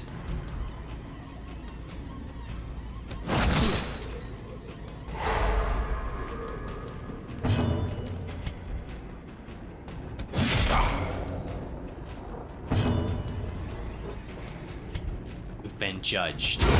Guilty. Light take you.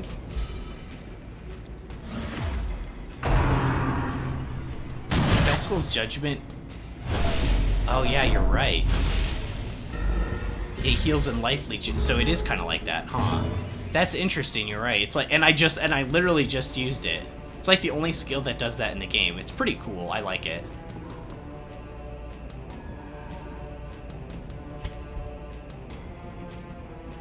This one's the one that's stun resistant, right? Yeah, we're gonna do something a little bit different here. Because we can't stun him. Well, what's his stun resistance? 115 to our base of 130. That's pretty high. I was saying we go beast mode.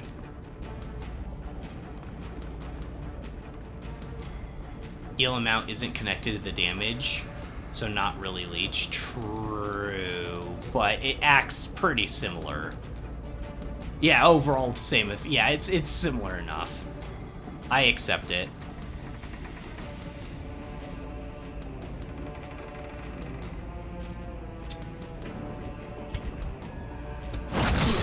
I guess we'll kill this guy this round, even if he gets a hit off on us, right?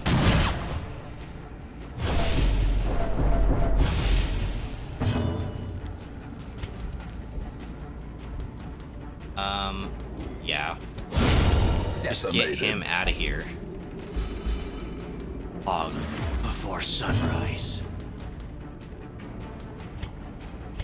AoE heal, get us all back up to full HP.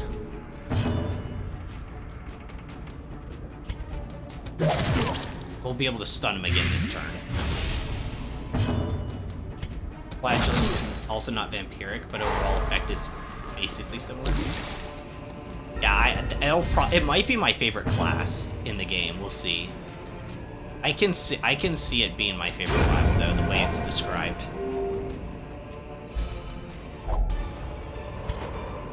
Right this now, expedition at least promises I don't know success. what my favorite is overall.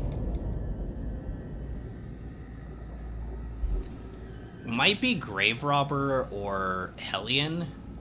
The best class, I think, is Vestal, by the way. In case anyone was wondering, like, I think Vestal's the best class because it's so consistent and literally good in every scenario, like in every team, and even though she doesn't move very well, even just with these 4 skills, like, your life is good.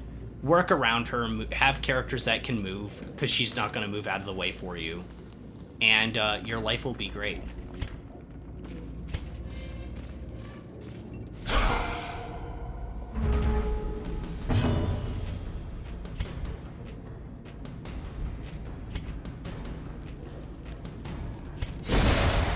Yeah, we Shadow Fade first.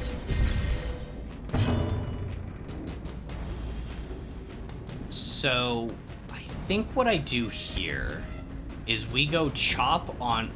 should I withstand? No, we've got the self-heal now. Ah, we missed. Well struck. Nice.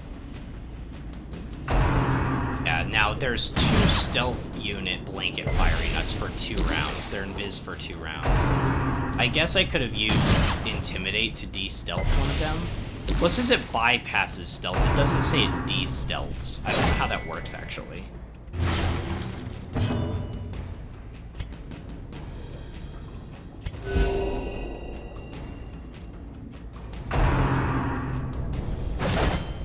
Nine and 5. Quite a bit of damage. Okay, so now we lunge this front one. Obliterated. I figured we would get a one-shot. I was actually kind of banking on that.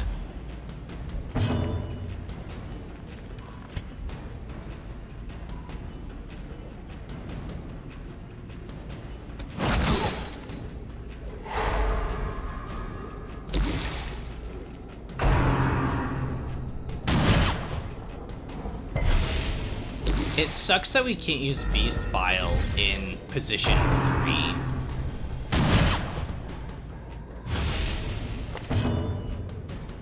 Hey, we can? I didn't think it was letting me use it.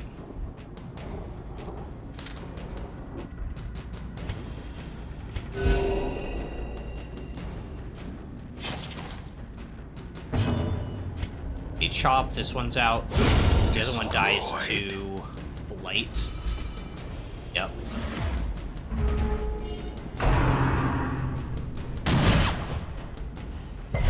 Weakened.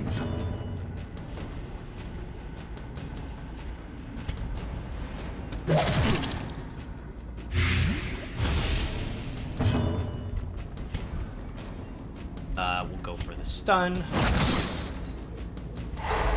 Miss its next round because this round's almost over. 14 crit on Gaze, nice. Great is the weapon that cuts on its own.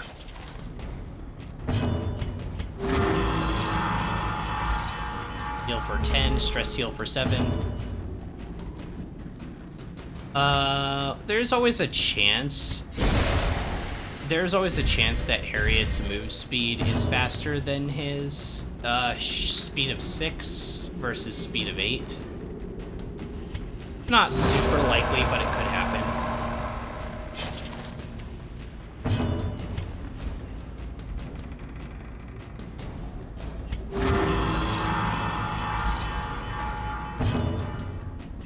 Wow.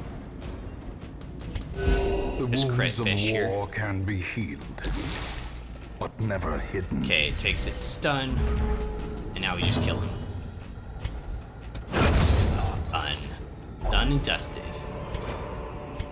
Success so clearly in view. Or is it merely a trick of the Getting rid light? of shovels now is a bad idea because we could run up on something. I think we just have to accept that we're not going to take more gold until we camp, guys. I know this is a lot of gold to just, like, pass, but there's, like, no other option, right? We can't, actually, we don't even have enough food to camp. Like, we got unlucky with hunger checks, and I didn't bring enough food, and we don't get more food in the room. So we only have 8. We only have 8, so we literally can't camp this time. Good thing everyone's doing good on stress and stuff. You'd throw the shovels? Yeah, but I don't have anyone that can stress heal. I don't have anyone that can stress heal. What if we get an obstacle in one of these? That's like... That's...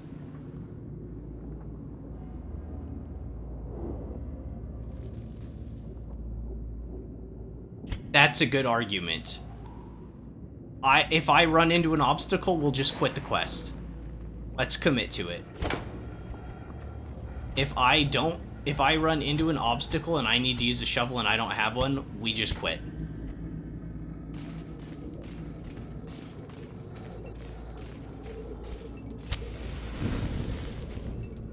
What camping skills would you do in the next room? We definitely use this one, Night Moves, for 20% scouting chance, so that we could scout more. Maybe get a secret room. That'd be the only thing, really. But...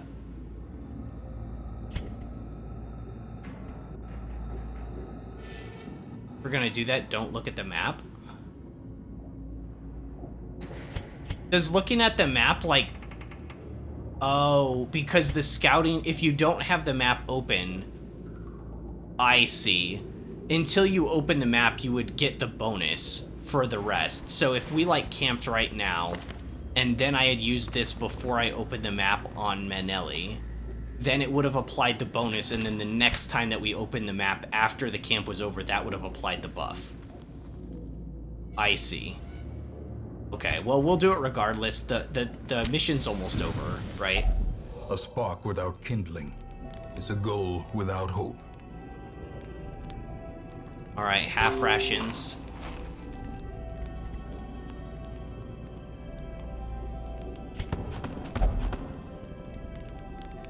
I shall wander in the night. Don't wait up. Alright, Sanctuary.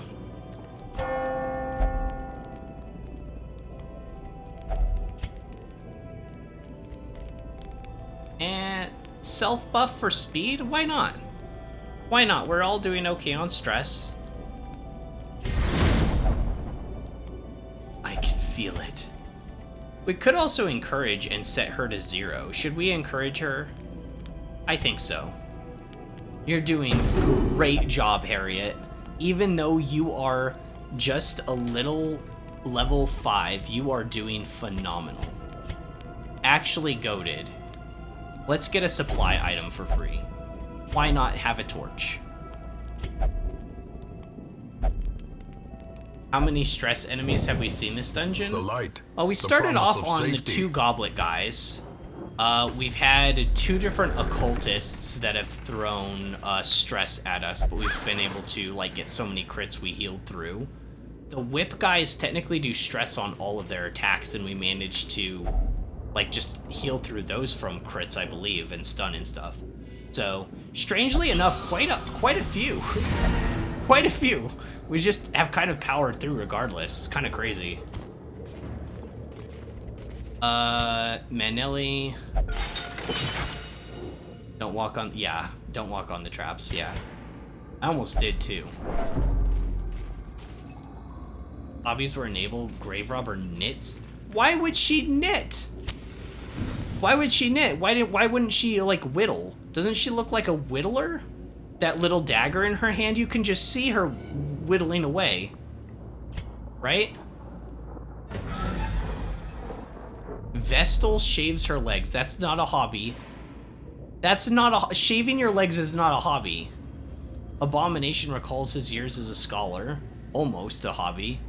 And the leper smokes. Is smoking a hobby? I don't know about that one. Can we be overconfident for a while? Just a little bit, right?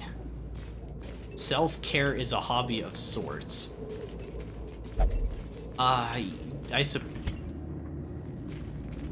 We're going home. We're going home, guys. Like, none of us have stress. This would be more stress than we've ever had. We can tank it. I know, but it's more stress than any of our guys have right now. And it's just to try to roll a random chance to get 1 secret room out of these last 2. It's not worth it. It's not worth it. We went through this whole dungeon. We got lots of scouting pings. We threw out the shovels. This day belongs and that's okay, to the light. because we completed the quest.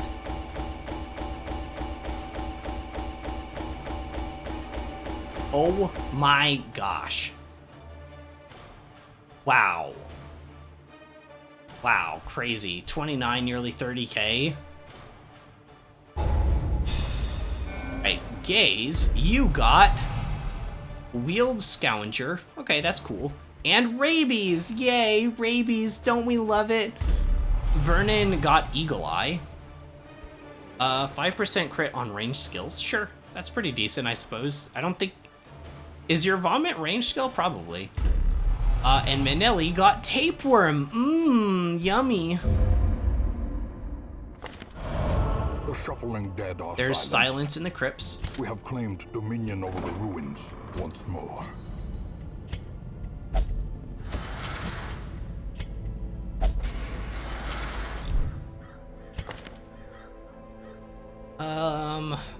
Beast Bile is range. It doesn't really matter if the crit's boosted on it, though, because, I mean, you're mostly in it for the blight, not the damage, right?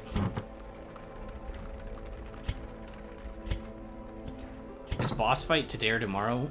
What time is it? Wait, the Shackle is ranged too? Wait, really? Oh, wow, you're right. Oh, you're right. Manacles are ranged. Interesting.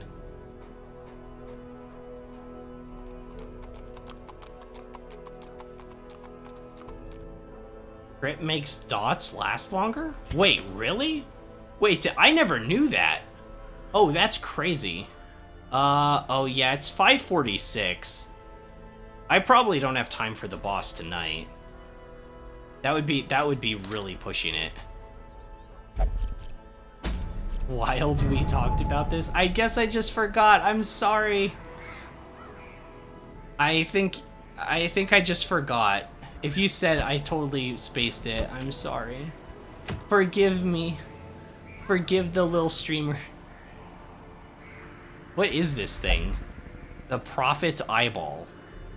Prophet's Eyeball. Plus 15 accuracy if in position 4. Plus 3 speed if in position 4. And minus 15 stress if in position 4. Wow. Ooh. Ooh. Ooh. Ironic. The Man-at-Arms shield best used in this fight? Yep. Yep, we're bringing... Well, wait. In my team, I said we were going to use the Man-at-Arms. We're bringing Dervil, right? But... Where's my notes? Where's my notes app? We're bringing Dervil. But I think we're actually bringing him in position 2. This... Okay, yeah. I was thinking the same thing with Arbalest. This plus the Bullseye Bandana. 8% crit. Sorry, 8% 8 accuracy. Plus 5% crit chance. You just lose 4 dodge. Right? Or you could use one of the rings. Where are the rings at? Or one of these rings that kills your dodge even more, but you get accuracy and crit. And then you bring the Eyeball, which is even more accuracy, a little bit more speed, and then less stress. It would be crazy. You would hit everything. Didn't we also have another one for Arbalest? Oh, and extra damage. This is less accuracy, but this is more damage if in position 4. So you could stack the 2 of these. Oh, that's the better Arbalest item? Yeah, you're right. Maybe this is better. Yeah, and you don't care about dodge on Arbalest, because, like, the Arbalest's dodge is, like, kind of bad. I want to say Arbalest is also one of my favorite classes, but because it hits so hard, but it's kind of... She's sort of stuck in the back and is kind of one-dimensional in a way. And if she gets thrown out of position, she's in big trouble.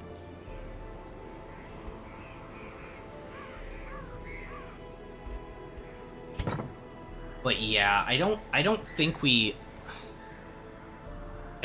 go for this today. I definitely won't have time for the boss, unfortunately. And I kind of ran late the last few days. And so, like, I don't want to keep my folks waiting again. Bolo and Blind Shot make your non... Yeah, I don't really like those skills, though. Is that weird? Wait, Courtney has a disease? And I didn't get rid of it? Courtney, what are you doing? You have the fits.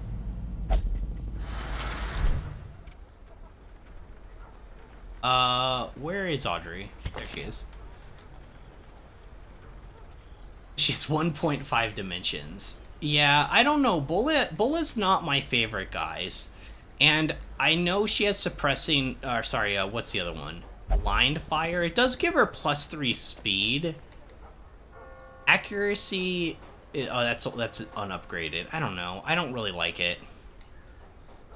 It's still a great class, and it's underrated. On the surface, this looks bad.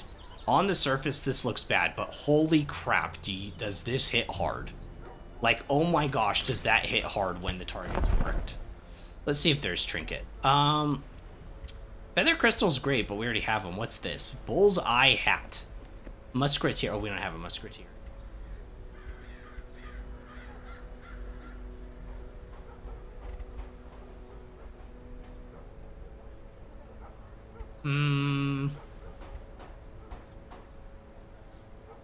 Yeah, nothing good. Blue, have you ever seen a good trinket in the shop, or are you just yanking the chains?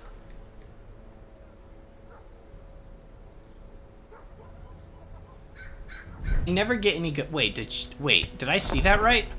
Oh, no. Never mind. Alright, well, let's get rid of some negative quirks on characters while we're here. We're gonna have to do that tomorrow. Oh, shoot, I won't be here tomorrow. It'll be Thursday. I'm going fishing tomorrow. I won't be back until, like, in the evening. Well, even if it's not evening, even if it's, like, let's say, like, 4 o'clock, like, still, well, we won't have eaten dinner, though, either, though, so... Stream for, like, half an hour. Maybe an hour. I don't know. I'm usually exhausted by that point. Over the course of a campaign, you maybe buy, like, 6 nice items. And that's if you upgrade the caravan, or the, what do they call this thing? Nomad wagon. I didn't even upgrade it, so... okay, Witness got locked in. It's not my favorite.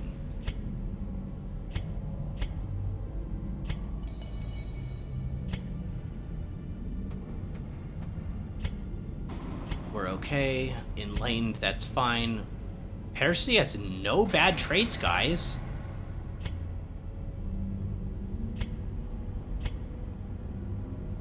I should probably get rid of that on Dudley. It's not locked in, it's cheap to get rid of.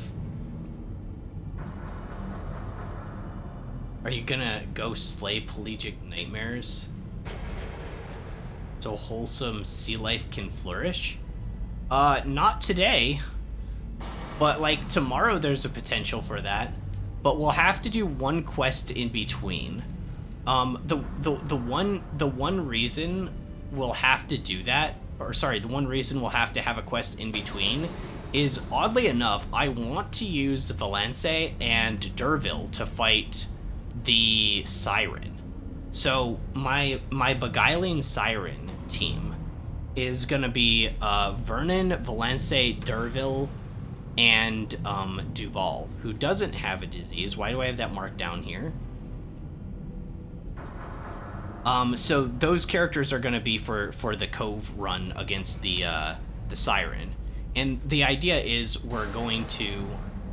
oh, you meant going fishing. Oh. Well, I'm just over-explaining things then. You've probably also been here for me explaining my team idea for fighting that boss. And we're not even doing it right now. It's not even going to be the next boss we fight. Because we're definitely going to go for, obviously, the Prophet. On Thursday. I still don't like Faithless and Love Interest for Crusader. It kind of makes me mad. Like, it just kind of upsets me to have those, so I'm doing that more for me.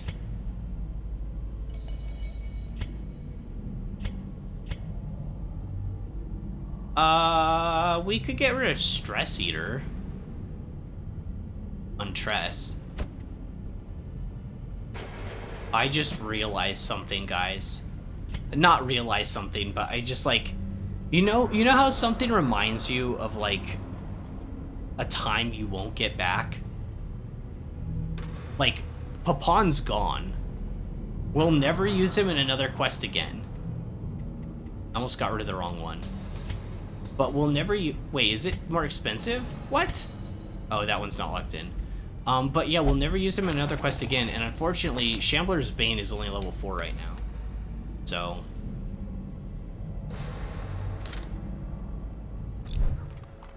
is there any other housekeeping? The realization hit. Yeah, I mean, we've done pretty good, but, like, you can tell the difficulty spike, right? This was, like, Ben was learning, Gren was learning, Shen was no, okay. But Ben and Gren were learning experiences. Red Slap Sr., his first death, was learning. I didn't know enough about the game. I made mistakes, right? And then you jump all the way till 64 where we had the double death here. With the wolves. With the wolves, holding back the bandit raiders. And this was brutal. We weren't ready for this. I'm glad I at least tried it, part of me is, and I didn't, like, cheese it, because, you know, we could have cheesed it and hired, like, 4 lobies and just threw them into the quest and got them killed, knowing that they would fail. But, like, there was a chance we could do it, right? We got unlucky with, like, the 54 crit bomb that hit Gillian. We'd never done a champion level fight before. Actually, it was Darkest level. We never even done a champion before. We'd done, like, 1 or 2. So we're way out of our league, but definitely tough. And then 2 weeks later. Okay, actually, how many weeks does it go? Is it 1 week per? Is it 1 week per? So this would be 4-week difference. I don't know. Anyways, 4 weeks later, in terms of going up in numerical order, on 68 we died to a meat hooker. 77, 94, 99. Like once we hit week 60, the game just got a lot harder. I don't know if it became more fun, though.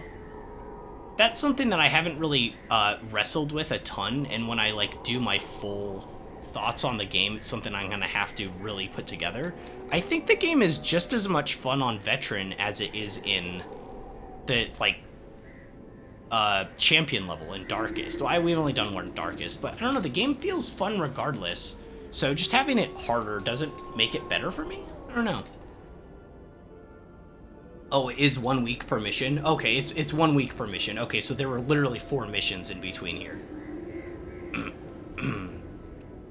Gotta wear protection among meat hookers? I know. They're so dangerous.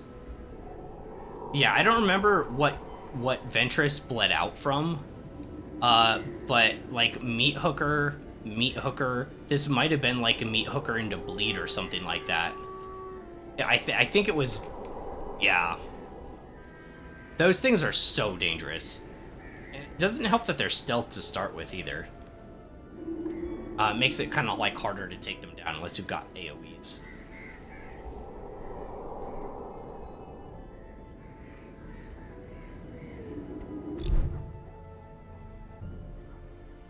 That was a joke about Ladies of the Night. I don't know what that is.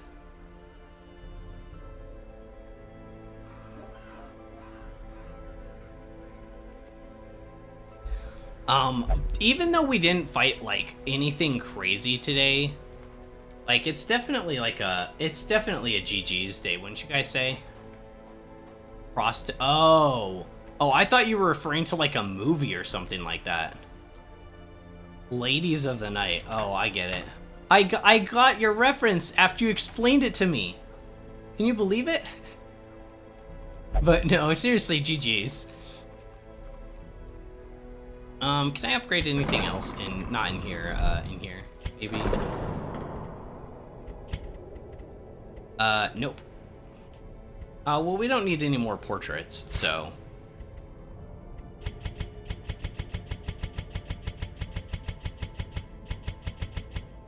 Wait, how many do we need? 23.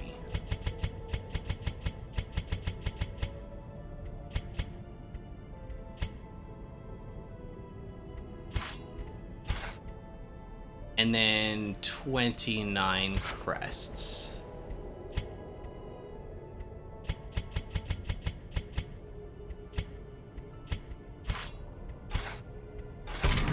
Cool. I got the achievement, the Abbey my ancestor once knew.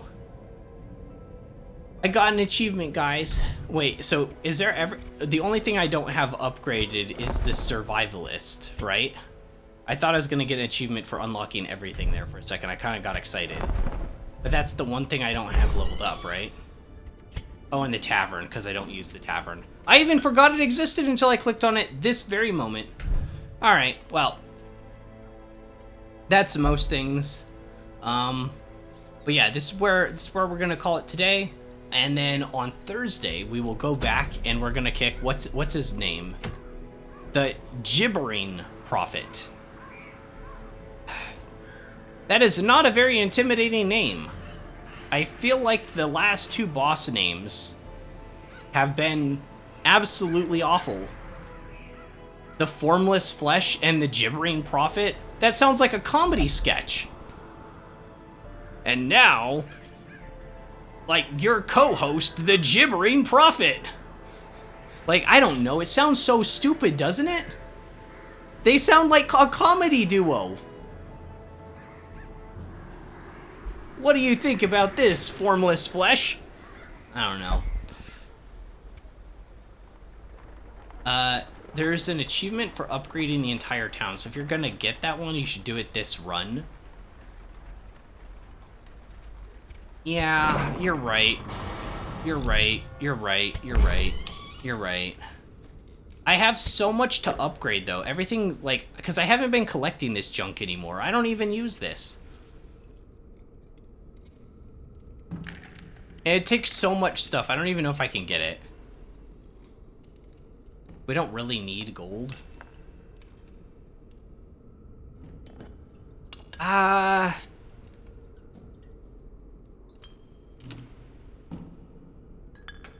mean, kind of.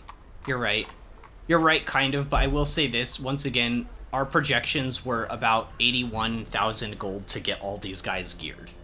Right? Now, a couple of them we already got level 5 gear, and skills.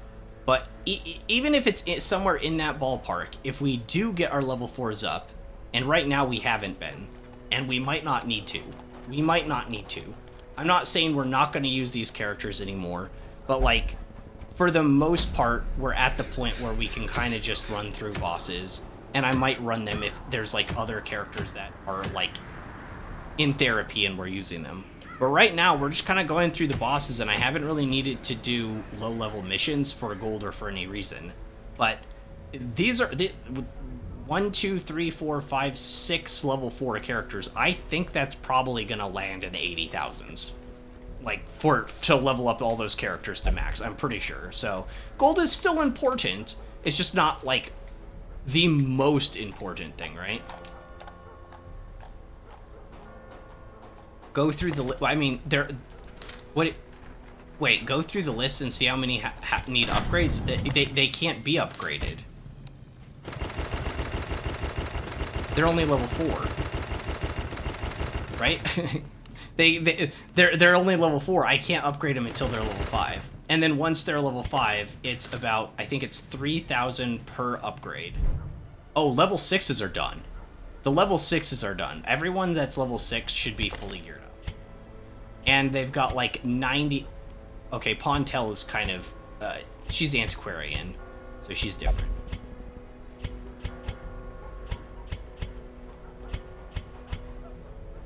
Every one of our level 6s is good to go. So it's just the level 4s. It's about 3,000 per armor upgrade, I think, for each one. So that's 3,000, 6,000. And then to get the guild, if you're getting 3 or 4 skills, I don't know if I, in my calculation, whether I said 3 or 4, but I did an estimation, and it was around the 80,000 range to get all of our lobies up. And I think before that was before we got Fitton on board. That might have been before we got Shambler's Bane on board, so to some degree there's a little bit of awkwardness there, but I forget how I did the calculation, but I don't know if it was with all of these characters, if it was all of these characters plus Bogey and Harriet, because Bogey and Harriet were in the lobies too, remember? So, oh, that reminds me, Harriet is now level 6, right? Yeah, Harriet's now level 6 too, the Legend Vestal. Another Legend Vestal. Vestal's so good. Vestal is like the best class. Not the most exciting, but I think it is the strongest, the best. We've paid for a bunch of stuff. Oh yeah. Dude, we did so many gold runs. Do you guys remember gold runs? I don't miss it. but I haven't reduced the 80k estimate. How much is it to get a max level skill? At least check. Okay, we can't check unless I don't have one equipped. So 1,250. Let me get my calculator. So 1,250. Let's assume you're getting 4 skills, right? Let's assume you're getting 4 skills on every character maxed out. So on one character, that's 5,000. And then you're gonna add in 6,000, I believe, for each armor and weapon upgrade, because they're 3,000 apiece. So that's plus 6,000. So for one character fully upgraded, that's 5,600 times 1, 2, 3, 4, 5, 6. So, wow, that's way cheaper than I thought. Unless I did something horribly wrong with my math. Which is definitely possible. I was gonna say, which would never happen, but that's definitely possible. But that came out to like 30,000. So, unless it's way more to get gear upgrades than I thought.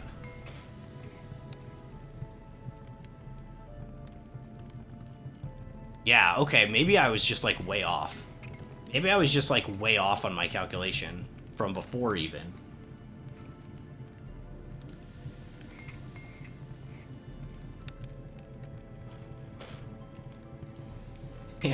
Yeah, money definitely talks. And is there a way to see how much gold you spent throughout your playthrough? I guess you could calculate it, but is there a way to see?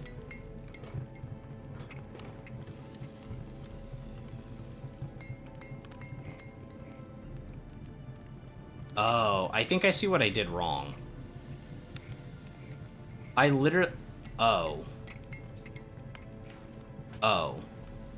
Oh, I think I see what I did wrong in my thing. I literally put 600 instead of 6,000.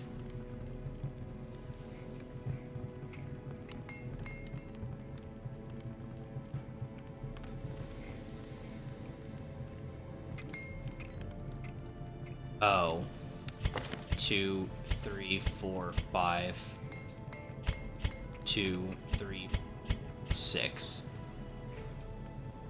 Okay, yeah, so like 66,000-ish. We can round up and say 70 if you guys want. Like, round it up to the nearest 10, right? $1 million better not be.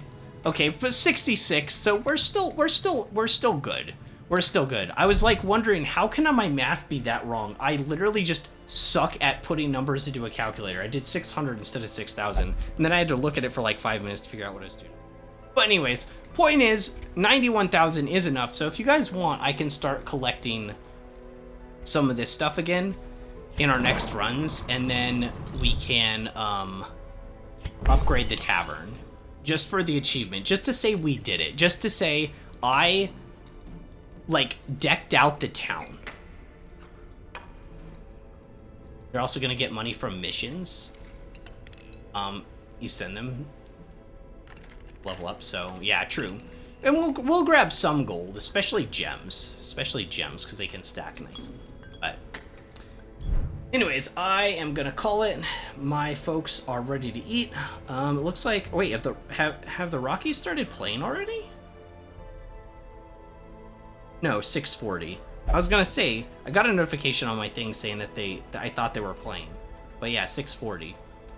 But yeah, so I will see you guys on Thursday. Thank you guys for sticking around. Once again, everyone in the chat, everyone who's just watching and having a good time with everyone, like, it's been real. I will see you guys on Thursday to fight the Gibbering Prophet, as well as probably a few other runs. Maybe we also go for the Siren. Who knows? Anything could happen. Anyways, until Thursday, guys, I'm Wild. And I'll catch you in the next one.